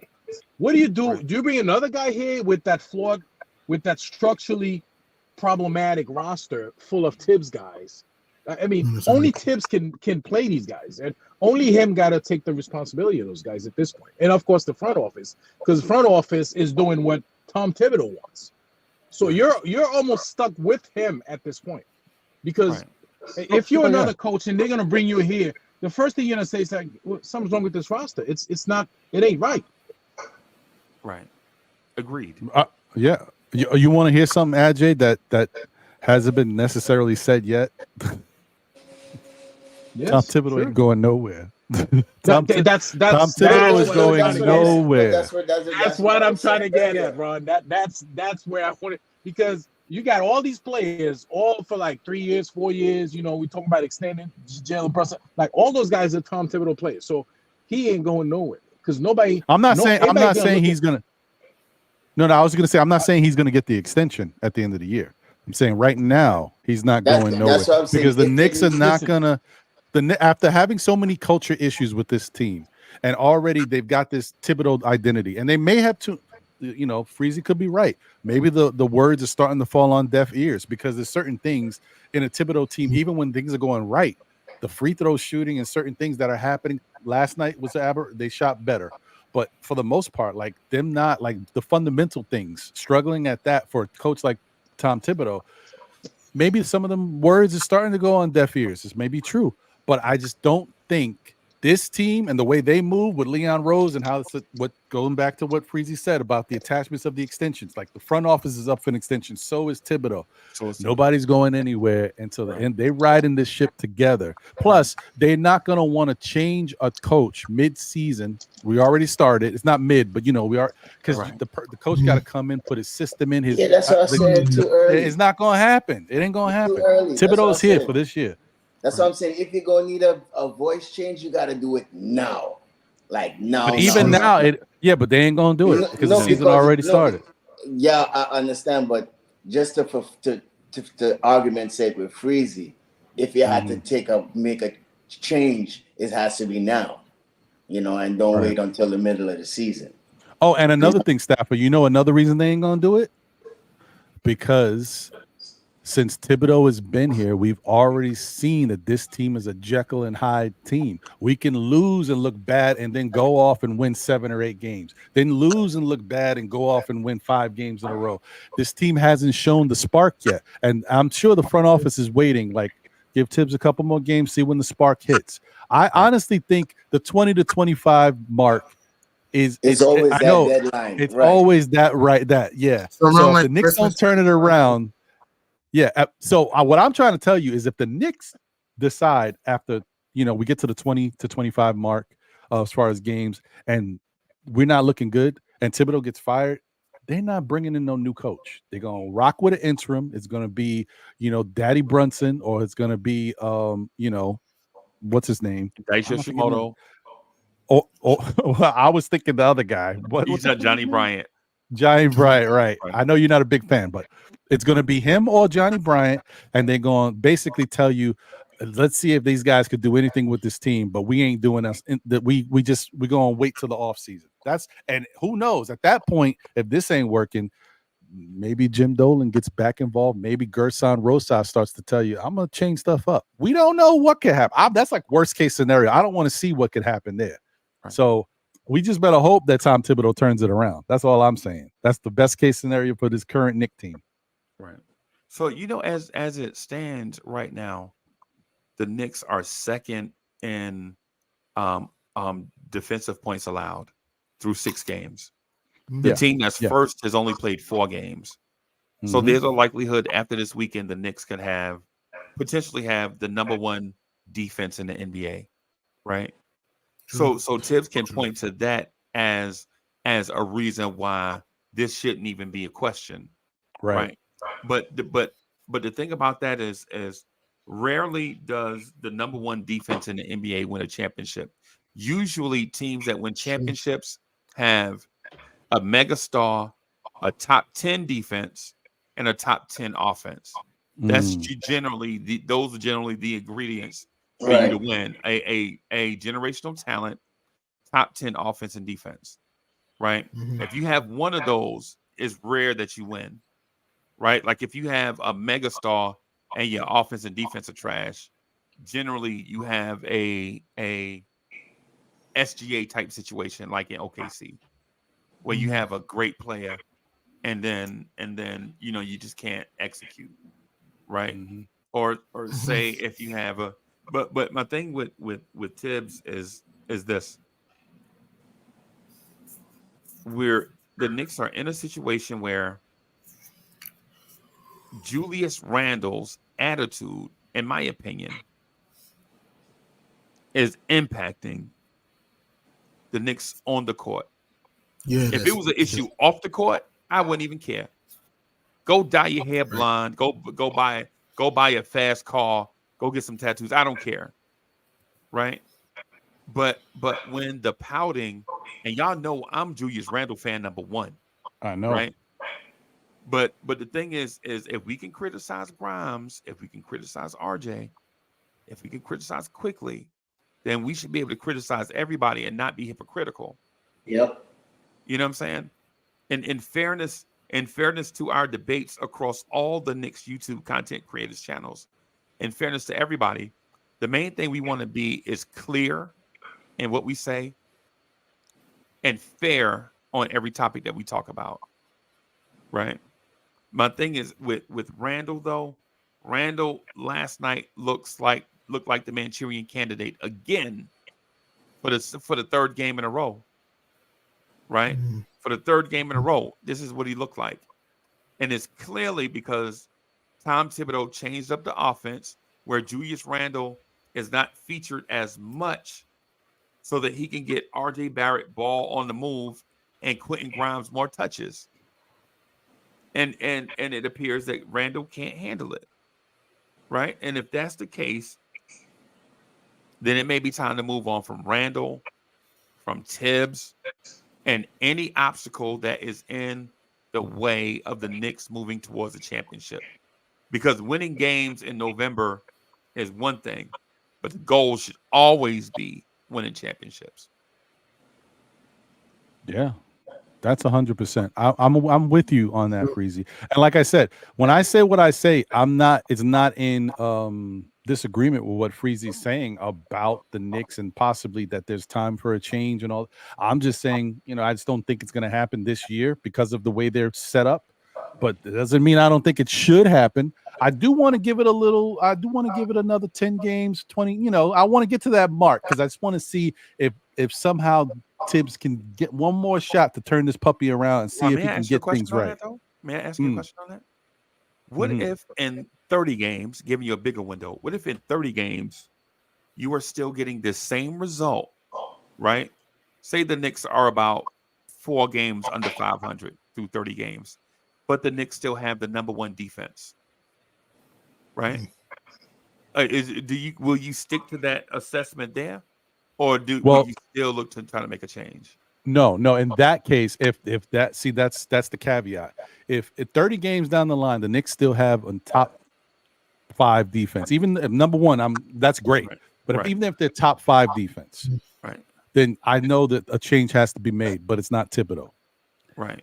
I need better offensive talent. So then I do have to make a trade, whether it got to be Randle or I don't know who's playing well at that time. I may have to get rid of somebody who's playing well in order to even bring back more pieces, like multiple pieces that can help the team overall. I don't know. It all depends on what's the idea that's out there or what players might be out there. But yeah, at that point, it'll be less about me trading Thibodeau. It'd be more about me adding an offensive player. And maybe if Julius is still doing what Julius is doing, then he's got to go. I don't know who would want him, but I would try to make a move. Because the other thing is the longer you wait, the less interested another team is going to want to be to trade for a player. Not even about the players, because for the most part, most of these players don't have no trade options. Like, they're going to go where I send them to go if I'm the GM. But it's about the team. Like, if they see enough of Julius and Julius looks like that, oh no, 30 games, Julius don't look like he got the lift. Julius not playing defense. Julius got a bad attitude. Why the hell am I going to trade for Julius Randle? Like, so it's catchy. It's very tricky out there. I don't know what we're going to do, but like, we got to see how the Knicks play and what's our best assets, what's our negatives. We might have to give up on a positive to attach to a negative to get right. Like, it might have to be one of those players you don't want to give up on to get something better for the overall, improvement of the team. Now, one thing I was going to say, and I almost forgot, but I just remembered right now, when Freezy was talking about the fact that, and this is where when Freezy said that Julius Randle's attitude and actions may be impacting the team on the court, I was just thinking about something else. Freezy talked about how Jalen Brunson kind of froze Quentin Grimes out. And it's a really good point, because this was one of those games where Quentin Grimes was right. He was contributing. His shot was falling. He was doing what he needed to do. But what I want to say is the bigger microcosm of the team and the team's culture that helped freeze Quentin Grimes out. Because maybe Jalen Brunson has no problem with featuring Quentin Grimes and getting him involved. But when I know I got this guy Julius who's having a bad game and barking on the side and if I don't give him the ball, he starts pouting. Is he the reason why I'm not passing it to Quentin Grimes and Quentin Grimes going when I got to look for Julius? Because he's definitely passing it to Julius at certain points when Julius really should be taking a back seat. So I'm just wondering if Julius's situation has been impacting Grimes too, and the fact that Grimes is not getting touches. Because if I got to give touches, if the choice is between Quentin Grimes and Julius Randle, right now I think the Knicks feel like they got to pass it to Julius. So what you're saying is, I think to throw in an analogy, the Grimes traffic is backed up because of the Julius Randle car accident, right? That's what I'm thinking. That's what I'm thinking. So let me Freezy. I want to throw something in there real quick. Ron, listen, I just heard everything you said. But before that, you said, well, if we have a problem, if we want to make a change, let's say, and you said if we still have top 5 defense and we're still losing games, so the problem is not Thibodeau. No, it is. It could be. You can't take him out of this, right? So is it not, does that has nothing to do with Thibodeau that Quentin Grimes is getting, like Jalen Brunson not passing him the ball? You don't think maybe Thibodeau is telling Jalen Brunson, listen, get Randle, get Julius involved, get him involved? You don't think that comes from the coaching staff? Or no.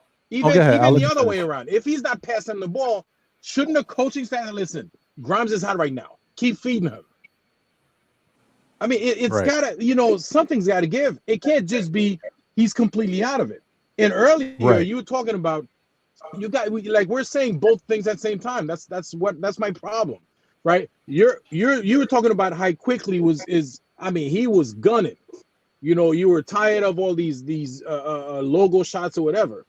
But do you think maybe the coach tell him, listen, take those shots when you have them? Because coach. No, I don't think so. I don't.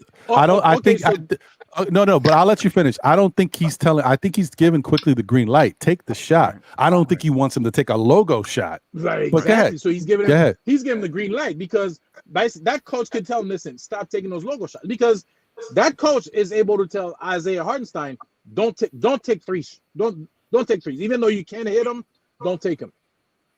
Right. Okay. So but why can't he do the same thing with there's justification behind that though. When your big man shoots threes, your long rebounding suffers because you have big men away from the rim. But if Quickley shoots long threes, you still have big men around the rim area. The flip side, the flip side to it.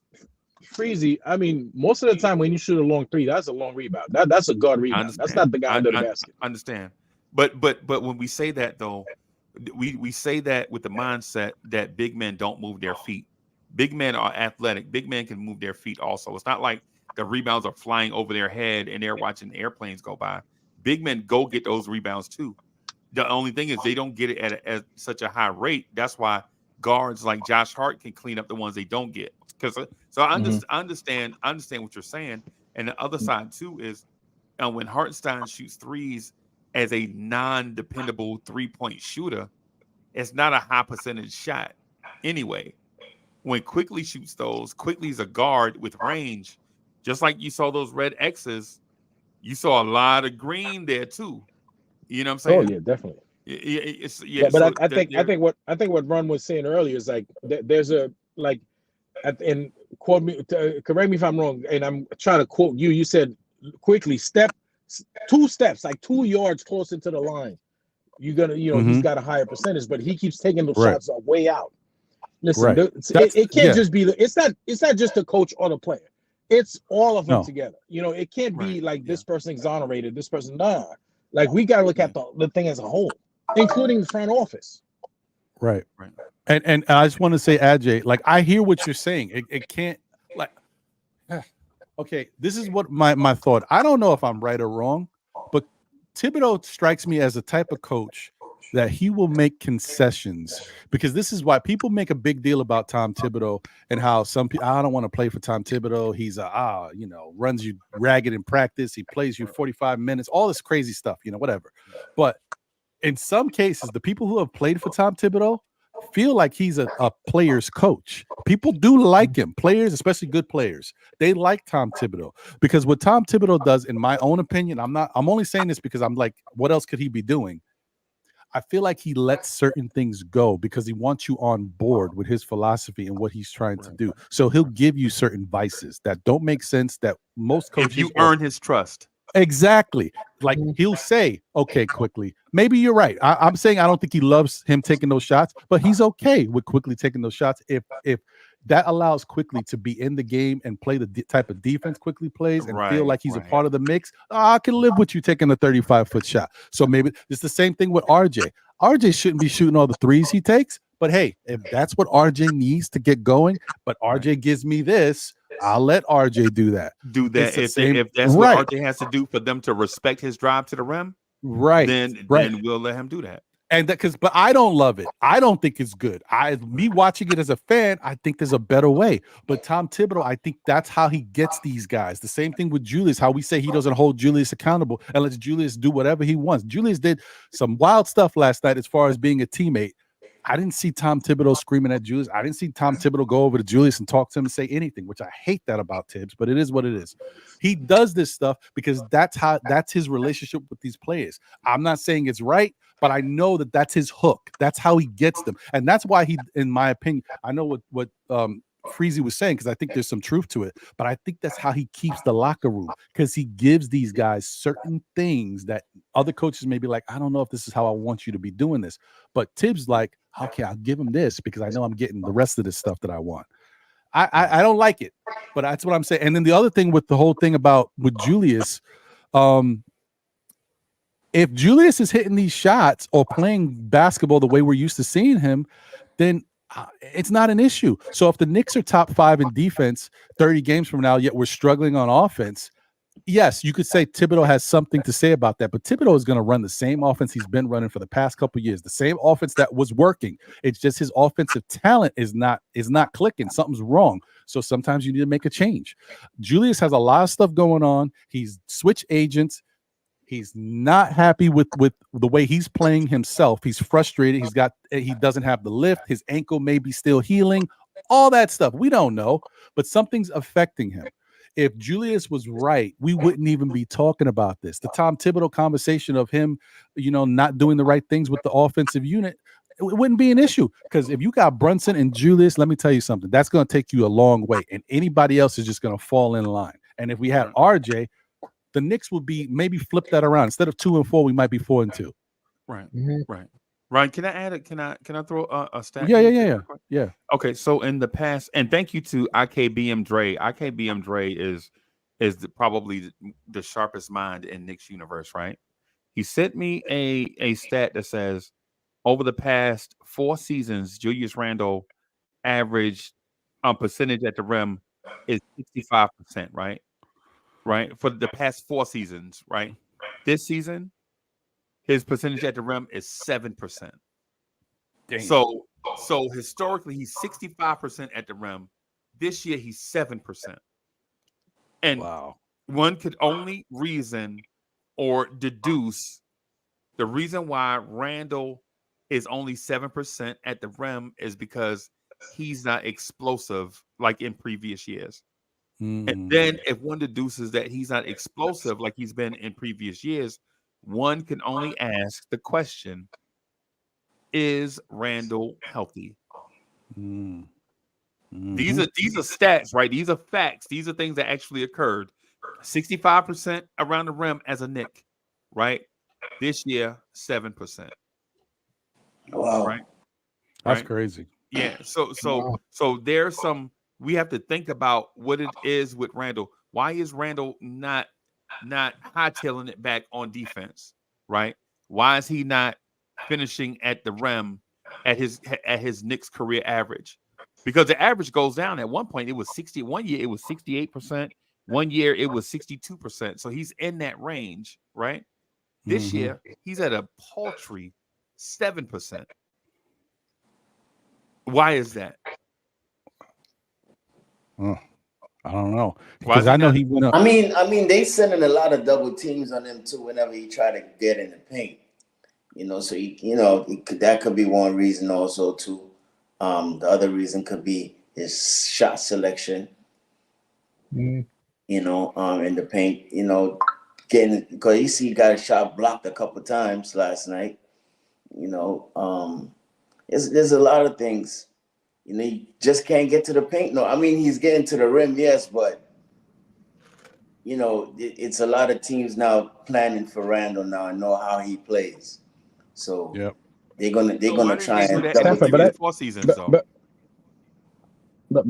but I think his poor shot selection also has something to do with what other defenses are throwing at him.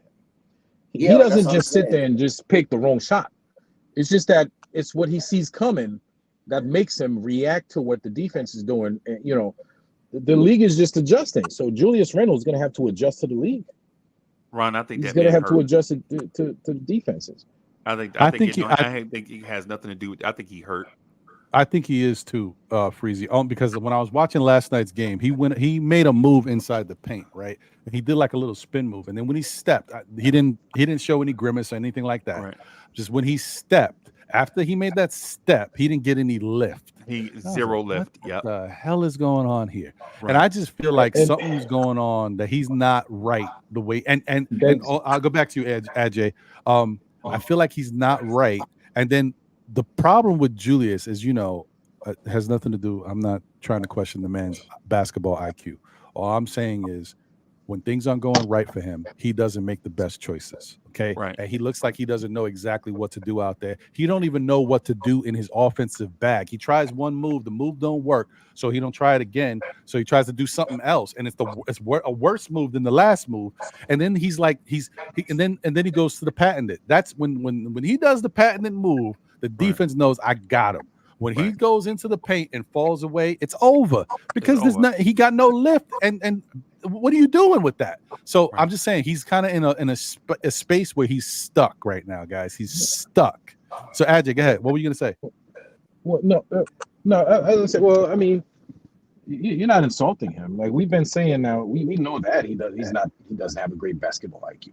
But what I was gonna say is, as an organization, right? So the Knicks, Julius Randle is a huge investment, right? So they have a medical staff that help determine whether the guy should be out there or not. So if he's not right, why is he out there? Well, I mean, listen, that could make him worse. I'm gonna let you finish, but we saw him like look at what we found out last offseason. I mean last season towards the end. This guy's playing with a bum ankle that needed surgery. We didn't know it was that bad. Like he's just out there, and obviously, if he needed surgery, it was pretty bad. Like, and Julius is a warrior. One thing we can say, we always said that about Julius. This guy plays through everything.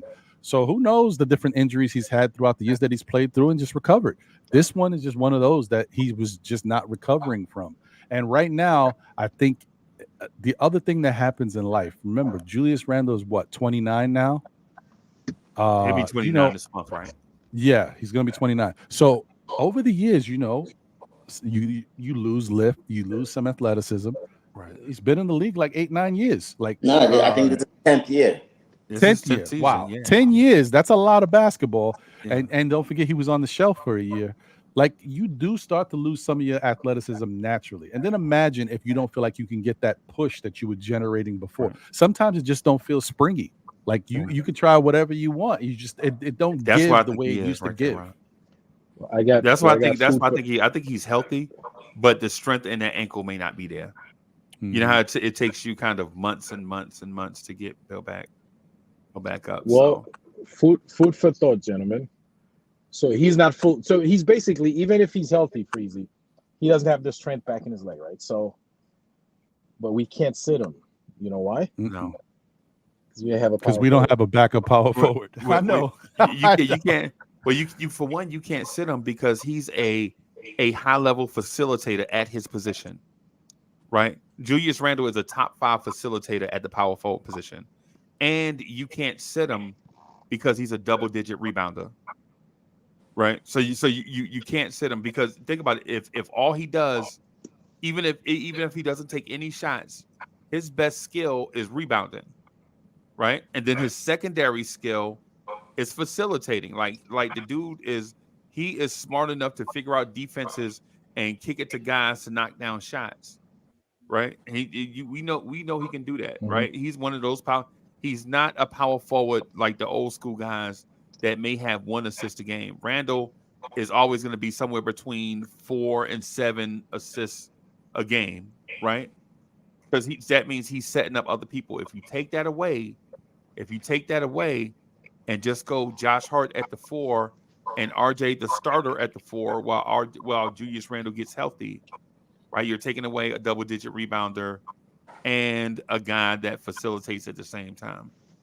And now you're sliding guys into different roles. Now, instead of RJ being a slasher, which he's excellent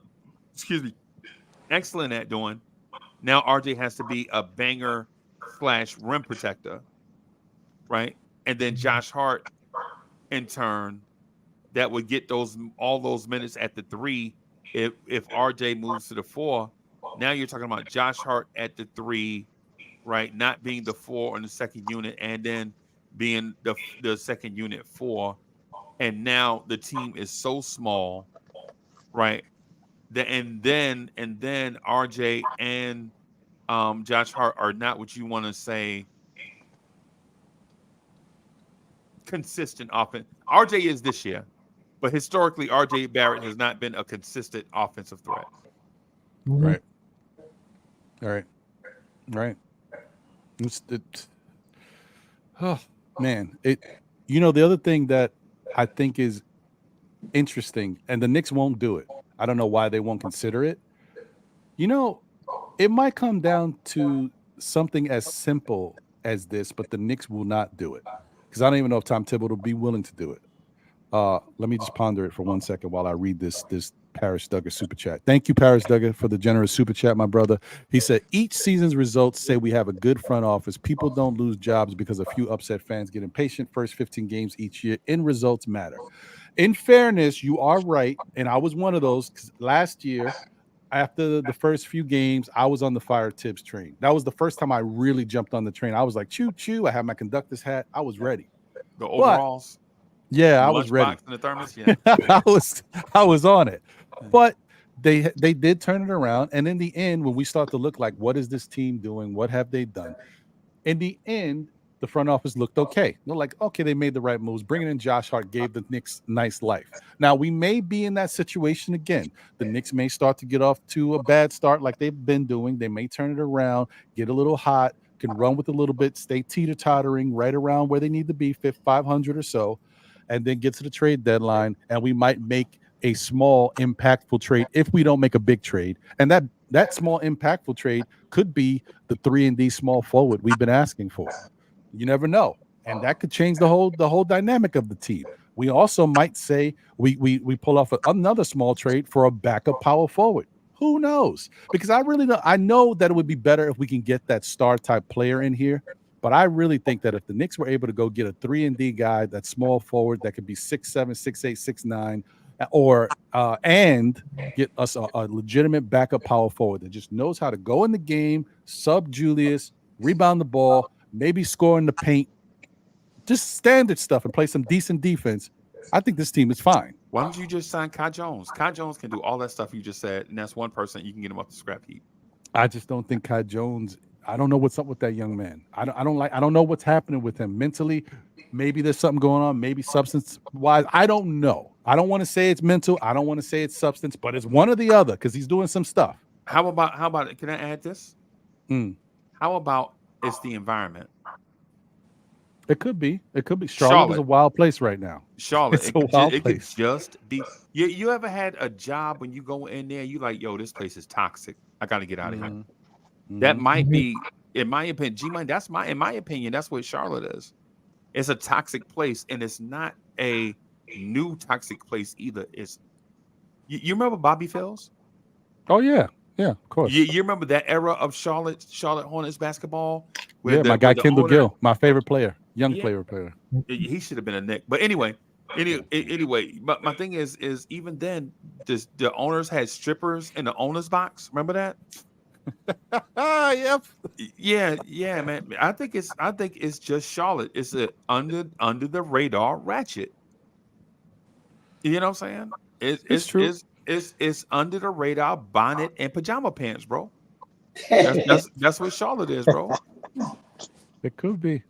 I mean, I will tell you this, Freezy. I'd give Kai Jones. I would say this. I don't think I want Kai Jones right now, but I would give Kai Jones a shot over like going towards a Miles Bridges or Kevin Porter Jr. I would give Kai Jones a shot first.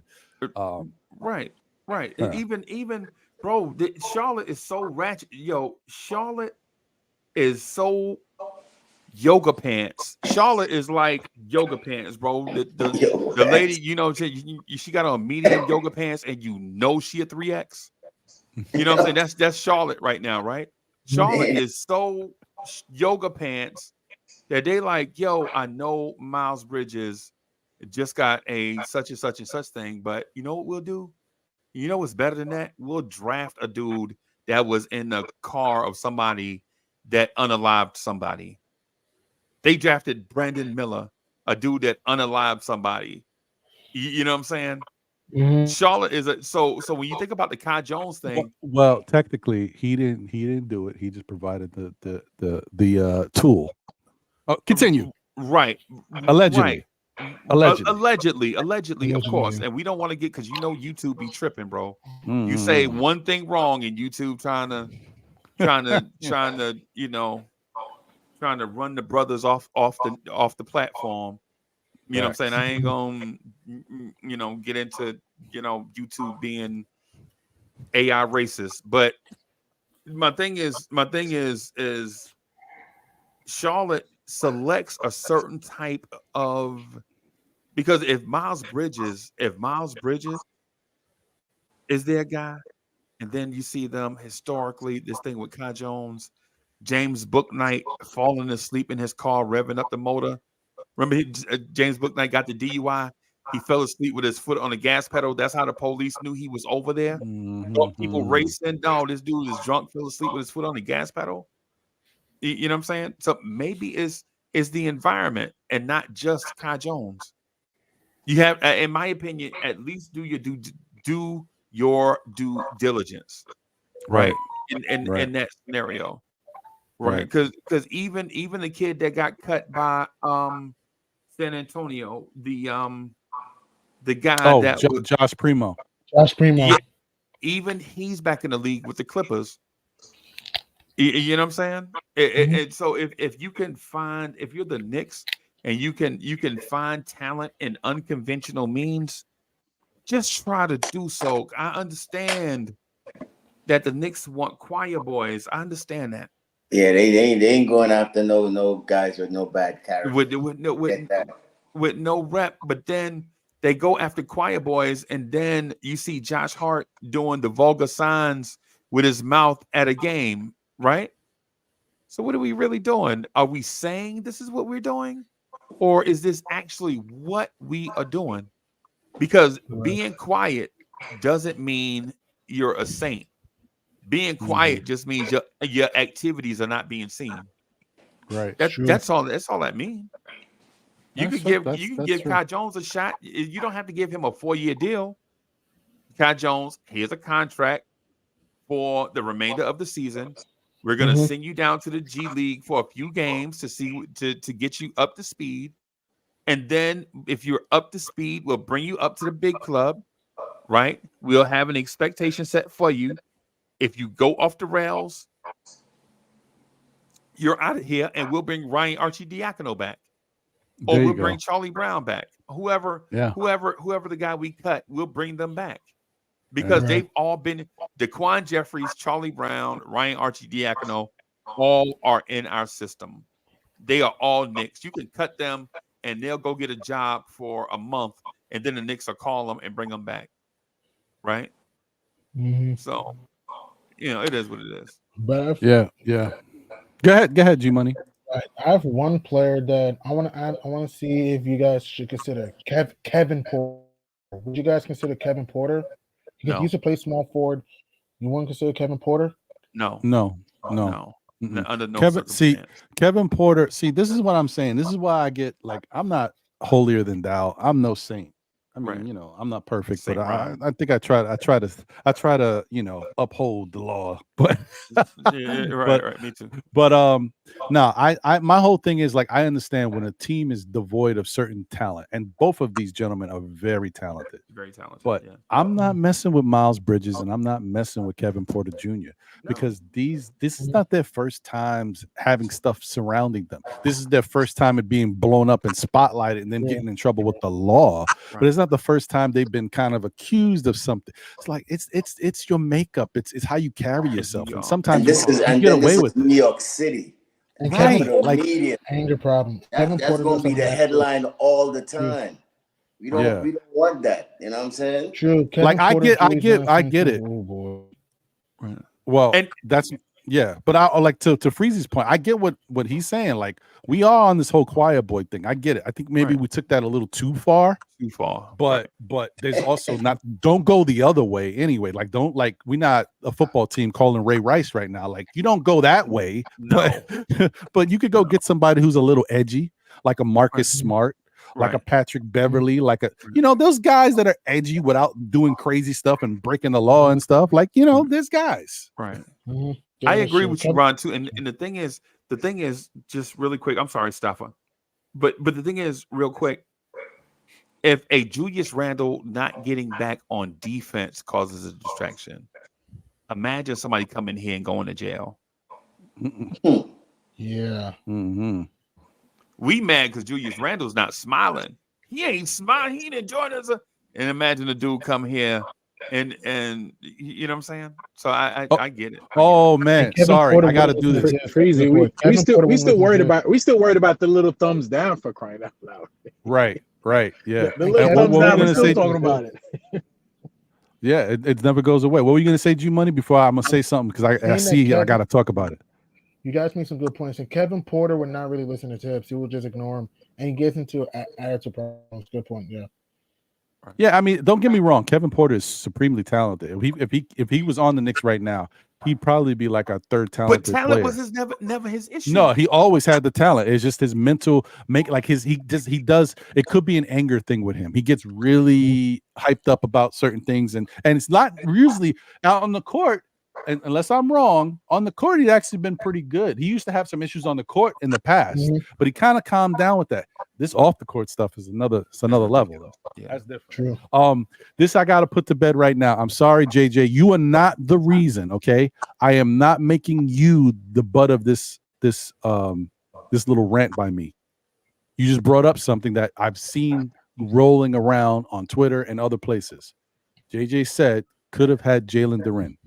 This is it. I'm going to put this to bed right now, Knick fans. You hear me? Hear me good. Like I said, JJ is not for you specifically.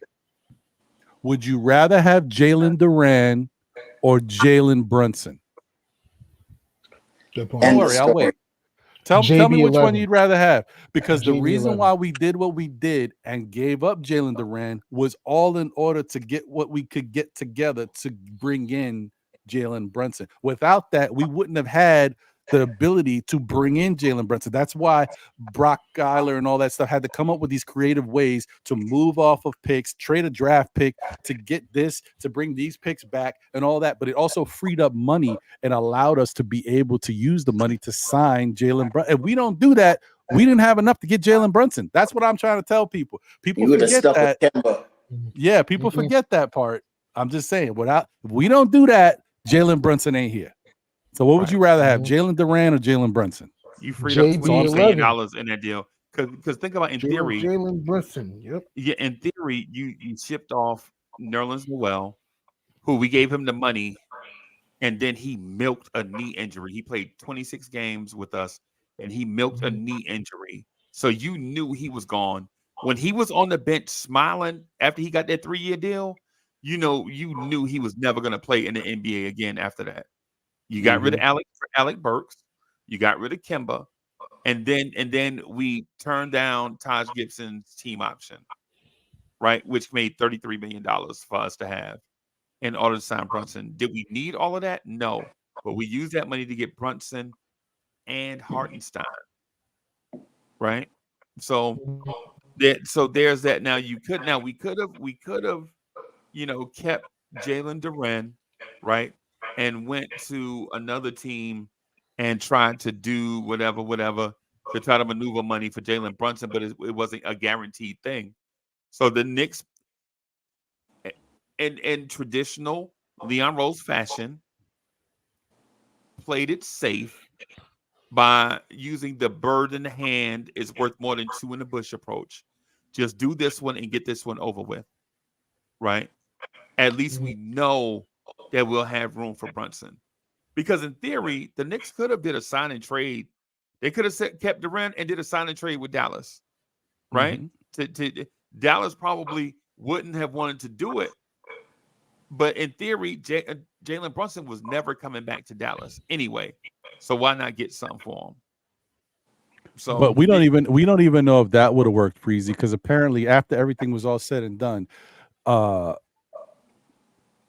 hell's this guy's name?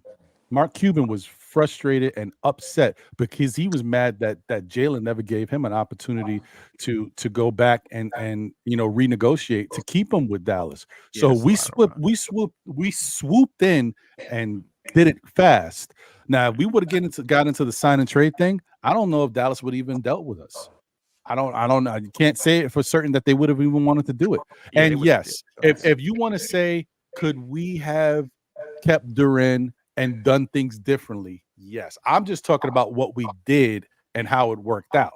Now, if you want to say we could have came up with a different scenario, JJ and Jarrell, because I see you both on the same page, I agree with that. If we could have came up with a different scenario, I'm just saying based on the scenario that it was either keep Jalen Duran or be able to have Jalen Brunson. No, Ron, that's not what I'm saying. I said the opposite. No, you said that we could have done something different and went with Mitch, right? No. What I'm saying is the front office had options to do it different ways, but they did it the safe route because that is their personality. Yeah. I hear you. So there could have been other options. I'm not saying that they were even entertaining those, right? What I'm saying is this Knicks front office did what they normally do, and that's play it safe with transactions. Right. That's what I'm saying. If this one is here and it's a clear path to the goal, why explore other paths? Is what I'm getting at. With them, think about when's the last time you seen this front office take a risk? I haven't yet. I complain about it every year. Not yet. Right. Yeah, that's all. That's all I'm saying. They just took the bird in the hand approach. They haven't done anything where we gotta say, man, that was a. And that's the thing right there, Ron. Because for over the years we've been taking risks. That's the Banyanis, the McDices, the Eddie Currys, the name all those bad players that we took risks on. Kevin Knox. Amari Stoudemire, the bad knee. You know what we didn't have though? What? That Mitch was an unrestricted free agent. Yeah, well, Mitch was maybe if they didn't. Jerome James. If they didn't sign Mitch back, they would have had $15 million. Ooh, yeah. Okay. Yeah, so that's why I'm saying to JJ and to Jarrell, there might have been another way we could have done this and kept Duren. Maybe. But I'm going to say this because people hate this, but it's the truth. I don't know if Jalen Duren is going to be the Jalen Duren you see right now if he was with the Knicks. I'm sorry. I'm not confident that we develop these young players in the best way. So I don't know. Right now for us. I don't know. No, we would have got rid of Mitch, and he probably would have been starting. Maybe that was the only way. If you would have kept Duren, the Mitch had to go because that was the year that Mitch had to get re-signed also too. So that's I don't know.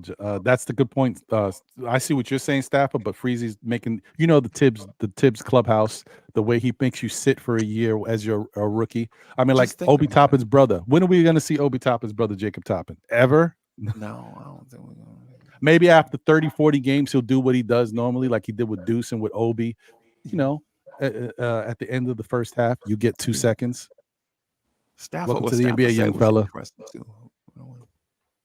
Oh, when he talked about the Eddie Currys, the James, Jerome Jameses of the world, and this is our chances that we did take. Yeah, we've been wild in the past, man. We can do a lot better going forward. Yeah. That's why you see the front office is so, as you say, ouch, damn, Sherwin. Just moving slow or safe, as Freezy would say. Yeah, they're definitely safe, bro. Mm-hmm. Yeah, safe to the point of not even drafting. Right, they don't draft. Yeah. Well, this is a 3.5 hour show. I knew it was going to be a 3-hour show today, but let me get you guys' take on this upcoming game versus the Clippers before we get out of here and see what you guys' thoughts are on this. Let me see. Do we even have let me see if there is one. Oh wow, they're not showing it to me yet. I'm trying to see if I can get the game preview for Monday.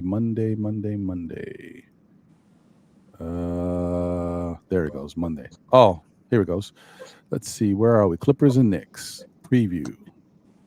All right, let me pull this up on the screen.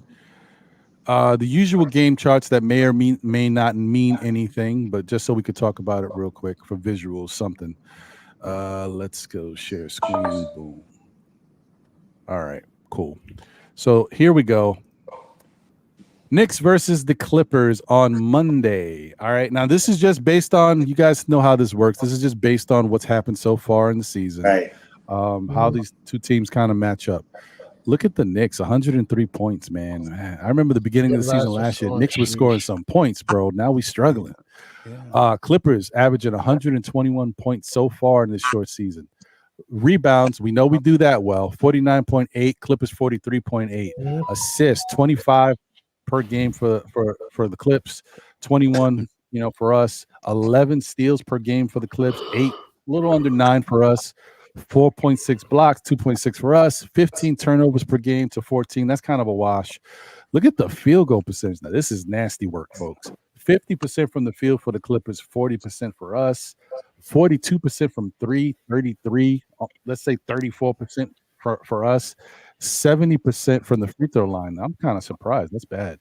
And 69% for the Knicks. Look at that. 69. That's about a wash. Yeah. Then the 69% from, once again, I'm going to say this again. Shout out to Tony Crow for looking it up. 69% from the free throw line in the NBA is second to last in the NBA. So Clippers are not far behind when it comes to that free throw shooting. Points in the paint, 53 for the. Now this is going to be interesting, folks. You already know the Knicks have been struggling to shoot on the perimeter, so we've been living in the paint. And if the Clippers are living in the paint, I'm already telling you, Monday's game is going to be tough.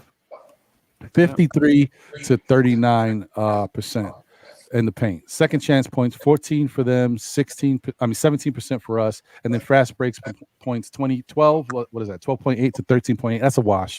But that points in the paint is what's scaring me, because that means they won't be taking.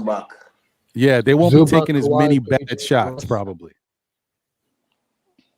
So anyway, let's go around the horn. Remember that? Okay, here we go. Let's start with G Money. Your thoughts on the Clippers? Well, the Clippers do have arguably a new super team with the Beard, PJ Tucker. The Beard's gonna make his debut in MSG, where Harden likes to flirt, likes to sparkle. The Claw, the coordinator on the house, PG-13, Russ.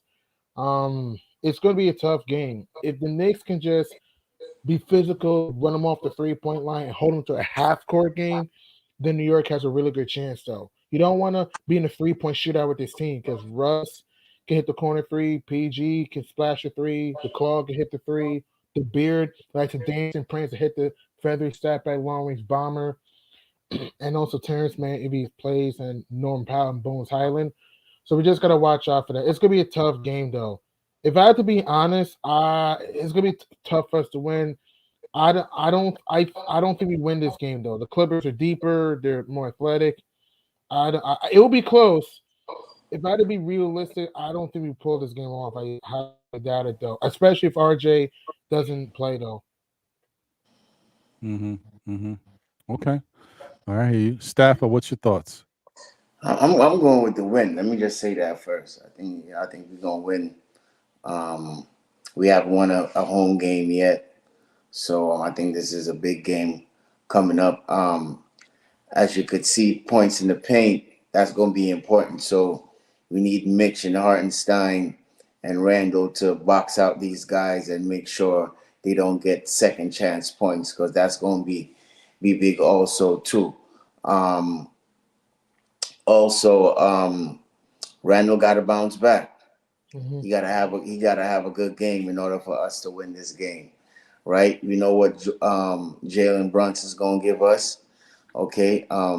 Hopefully RJ knee is okay, because we got 2 days off, so not until Monday we gonna see if he's gonna play. Should get enough treatment, enough rest, so we should expect him back. Hopefully he's not rusty and get back to where he was at when he went out. And we need Josh Hart and Dante to step up.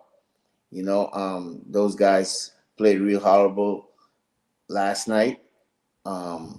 We need them to step up, make shots. Once those guys making shots, I think we could win the game. So it just got to be a whole team effort. So once we could box out those guys, rebound the ball, make shots, defend the perimeter three, right? I think we should be good. So I'm looking for a win. It's going to be a low scoring game. I'm looking to probably Knicks 98, Clippers 95. Okay. All right. That works. I initially earlier in the week, I thought the Knicks were going to lose this game, and that's not knowing that RJ wasn't going to be playing possibly. I just think that the Clippers are going to, they got a lot of firepower over there. And then now with the addition of Harden, I'm like, I don't know what to expect. This might be just a little too much for the Knicks. But now that RJ's been out and Julius still hasn't found his way, I'm not liking it. I'm not liking it at all. I just think it's going to be very tough. Now, Harden could come in and play with the Clippers and upset what they got going on, in that game. Like, it might take him a little while to gel. So maybe that game, he might turn the game upside down for them and give us a chance to win it. So you never know. But I just kind of think that it may be they might have a little too much firepower for us right now. So we'll see. But I'm not feeling good about it. Now, if RJ plays, who knows? I just want RJ to be right, and I don't like the knee thing. It's kind of like a hyper extension type thing. I'm not loving it. So we'll see what happens from there. And shout out to Ajay and Freezy for being here and chopping it up on the show. I know they had to go, but yeah, I'm just not so sure about, and plus, like I said, the numbers in the paint is what really concern me, because the Knicks have been living in the paint because we can't shoot from the outside. And if the Clippers are shooting from the paint a lot too at a high clip, that's just better shot opportunities with the chances of making shots at a higher clip. It's tough to play a team when they're doing that, and you're doing the same thing, and you're not stretching the floor and getting those threes up instead of twos. It's gonna make for a really difficult Monday. That's my thoughts. But we'll see. I'm just hoping that Tibbs is able to get these guys right. They don't have a game today. They've got no game tomorrow, so maybe they'll get a practice in, and they can work on some things. It'd be really nice to see the Knicks figure out a way to adopt some offensive plays that require movement, because the Knicks are struggling to get to their spots, which means, the NBA has already done their due diligence. They've seen the blueprint of how we like to play. They know what our stars like to do. So let's start moving these guys. Let's get them moving off of screens and curls and move the ball, do some, not like weaves, but move the basketball around to get some confusion going on and to get some easy opportunities and have guys start slashing and cutting. And let's try to take it like, it's just like, what can we do to give ourselves better opportunities at the rim? You got to do certain things when nothing else is working. Like I would hope that a Tom Thibodeau coach team can make us that adjustment. I'm not talking about changing his whole offensive philosophy. Just add a couple wrinkles in there so that there can be some ball movement. And I don't even know if the starters will be able to do it that much, but there's no reason the bench can't do it. The bench should be able to be running around, passing the ball, weaves, cuts, back cuts, screens, curls, all of that. The bench should be able to do all of that because they got all the players that don't mind passing the ball. Quickley can move the ball when he wants to, but Hart, DiVincenzo, Hartenstein, that unit could look dazzling out there if they just run some sets for passing the ball and moving around. They could do some things. So we'll see what they do, man. I'm hoping for the best, man, but I'm not holding my breath. That's all I'm saying. I don't know. So that's pretty much all I got, folks. G Money, any final words? Right. One, subscribe to my show, The Last Laugh Podcast. Nice to see you again. Ron, please smash the likes for Ron. He always brings the meat, the potatoes, the chips, and the popcorn of each story. Always tells you the truth. Nice to meet you, Stephan. Nice to meet you, Stephan. By the way, it's in my number in the private chat if you want it, Stephan. Nice to meet you, Stephan. Nice to see you again. We just gotta turn the ship around. It's early. I think we'll be fine. My thing is the defense has been on point. We need to play fast. Like JJ Redick and Richard Jefferson and Ryan Rucco made a great point on ESPN. New York has to play fast. If we can play fast, get in a transition, find the open man. Julius Randle, we need the Randle rampage to come back. We need the Randle rampage to come back, though. Jalen Brunson was on his game last night doing the right thing. Made some mistakes here and there. At the same time, he did the right thing. Quinn Grimes, he had a big game yesterday. Hopefully, we can see that keeping forward.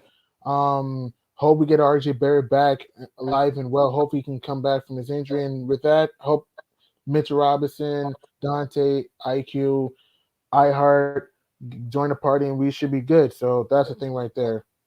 Enjoy your Saturday, everyone. Yeah. Appreciate you, G Money. And yes, Doggo Soul, you might have come in after. Salute to you, my brother. We did go over it. We showed the video. We talked about it. So yeah, we had our things to say about it. Appreciate you. Staffer. Yeah, your final man. words, my brother. Ron, it's been a pleasure. You already know. Kicking with you on my day off. Finally I get a day off to just come over here and chat with you real quick. Right. Nice. Shout out to the Queen, Dope Soul Sports Talk. You already know, support the Queen and all the things. Yeah, all the things that MBK is doing. So respect to everybody out there. Be safe. Yeah. Yeah, once again, man, thank you to everybody. Thank you to all of you guys in the chat. Please smash that like button. Oh, wait, smash this button. Yeah, please smash that like button on your way out. Replay gang, please, watch the show, smash that like button, show your love. Thank you to all my SKF members. Thank you to the newest member, Boulevard, for joining up. Appreciate all my current members. Thank you. If you want to, join SKF and be a member, That's what it looks like right there. You just click on whichever level you want, $1.99, $4.99, $9.99. I would just say $1.99 is fine. Click that on. It is a monthly deduction, but it's $1.99 if you could spare it. I mean, like my coffees be costing me $5, man. I can do it. Just say it, because sometimes that stuff does help in the end. I don't make a big deal about it, but I mean, we're going on 4 years here. And I got to kind of start doing some stuff. Maybe I could start making the show better if I can get some new equipment, stuff like that. You know what I mean? It is what it is. But yeah, man, I appreciate you. Appreciate all my special guests today. Stafford Don, G Money, Ajay, Uncle Freezy, Queen Steph in the building. Yes. Appreciate Ajay, everybody. Yes. Yes. Thank you guys. Thank you so much. Also, real quick, if you guys haven't checked out, listen, I know it's a work in progress. I know we're all Knicks fans, and it's tough to be listening to people talking about NBA teams and not really focusing on your team. But listen, if you just like basketball and you care about the NBA a little bit, tune into the NBA wrap up on Nothing But Knicks on Thursday nights and show your love, because we're doing half NBA and then half hip hop. This past Thursday, we did a double show because I couldn't put up the show last week because of everything going on with the channel, and being demonetized. But we put it up this past Thursday. So we had our interview with Roger Mooking up from, Man Fire Food.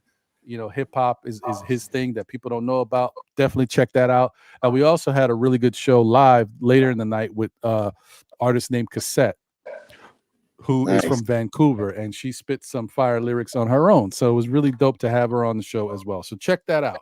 And you know what I always say? Tell a friend who tells a friend who tells another friend. Still, Knicks fans will be back again, whether it be on Saturdays at 11:30-ish for Know the Ledge with your man truly. And hopefully I don't have to do this. I don't think I had to do it today because you guys were pretty good, but I don't want to have to use this. See if I know the ledge. Yeah, y'all were all right today. Nobody jumped out the window, so it was okay. It worked out. On Monday nights at 9 p.m. for SKF Weekly with myself, John, and my brother Jose holding it down. Or on Thursday nights, like I said, for the NBA wrap up at 8:30 Thursday nights on NBK, the Nothing But Knicks Network. So please show your love and continue to support all the shows. We appreciate you. And don't forget, guys, on Monday night's show, we have the live call-in number. So if you ever want to call in, if you don't want to be on the panel, show your face, you're just not with it and all that stuff, you don't have the setup, use your phone, call in on Monday nights, and we can talk Knicks that way. Because I know there's been a lot of people that have reached out to me over the years like, hey, Ron, when are you going to get a call-in number? Now I got the call-in number. And where are those people? That's what's up. That's what's up. Yeah, so doing big things over there, man. Little things, man, little things. We still working, bro. I'm hoping to be. Just don't forget the little people, okay? Yeah, right. Yeah. Well, all right, man. I appreciate all you guys. Take care. Have a great rest of your Saturday. Enjoy something. Do something out there, man. I don't know, whatever it is. Take a nice walk. Just enjoy your life because we only have one to live. All right, and let's go Knicks. Let's beat the Clippers on Monday. We out of here. Yes. Peace. Latest.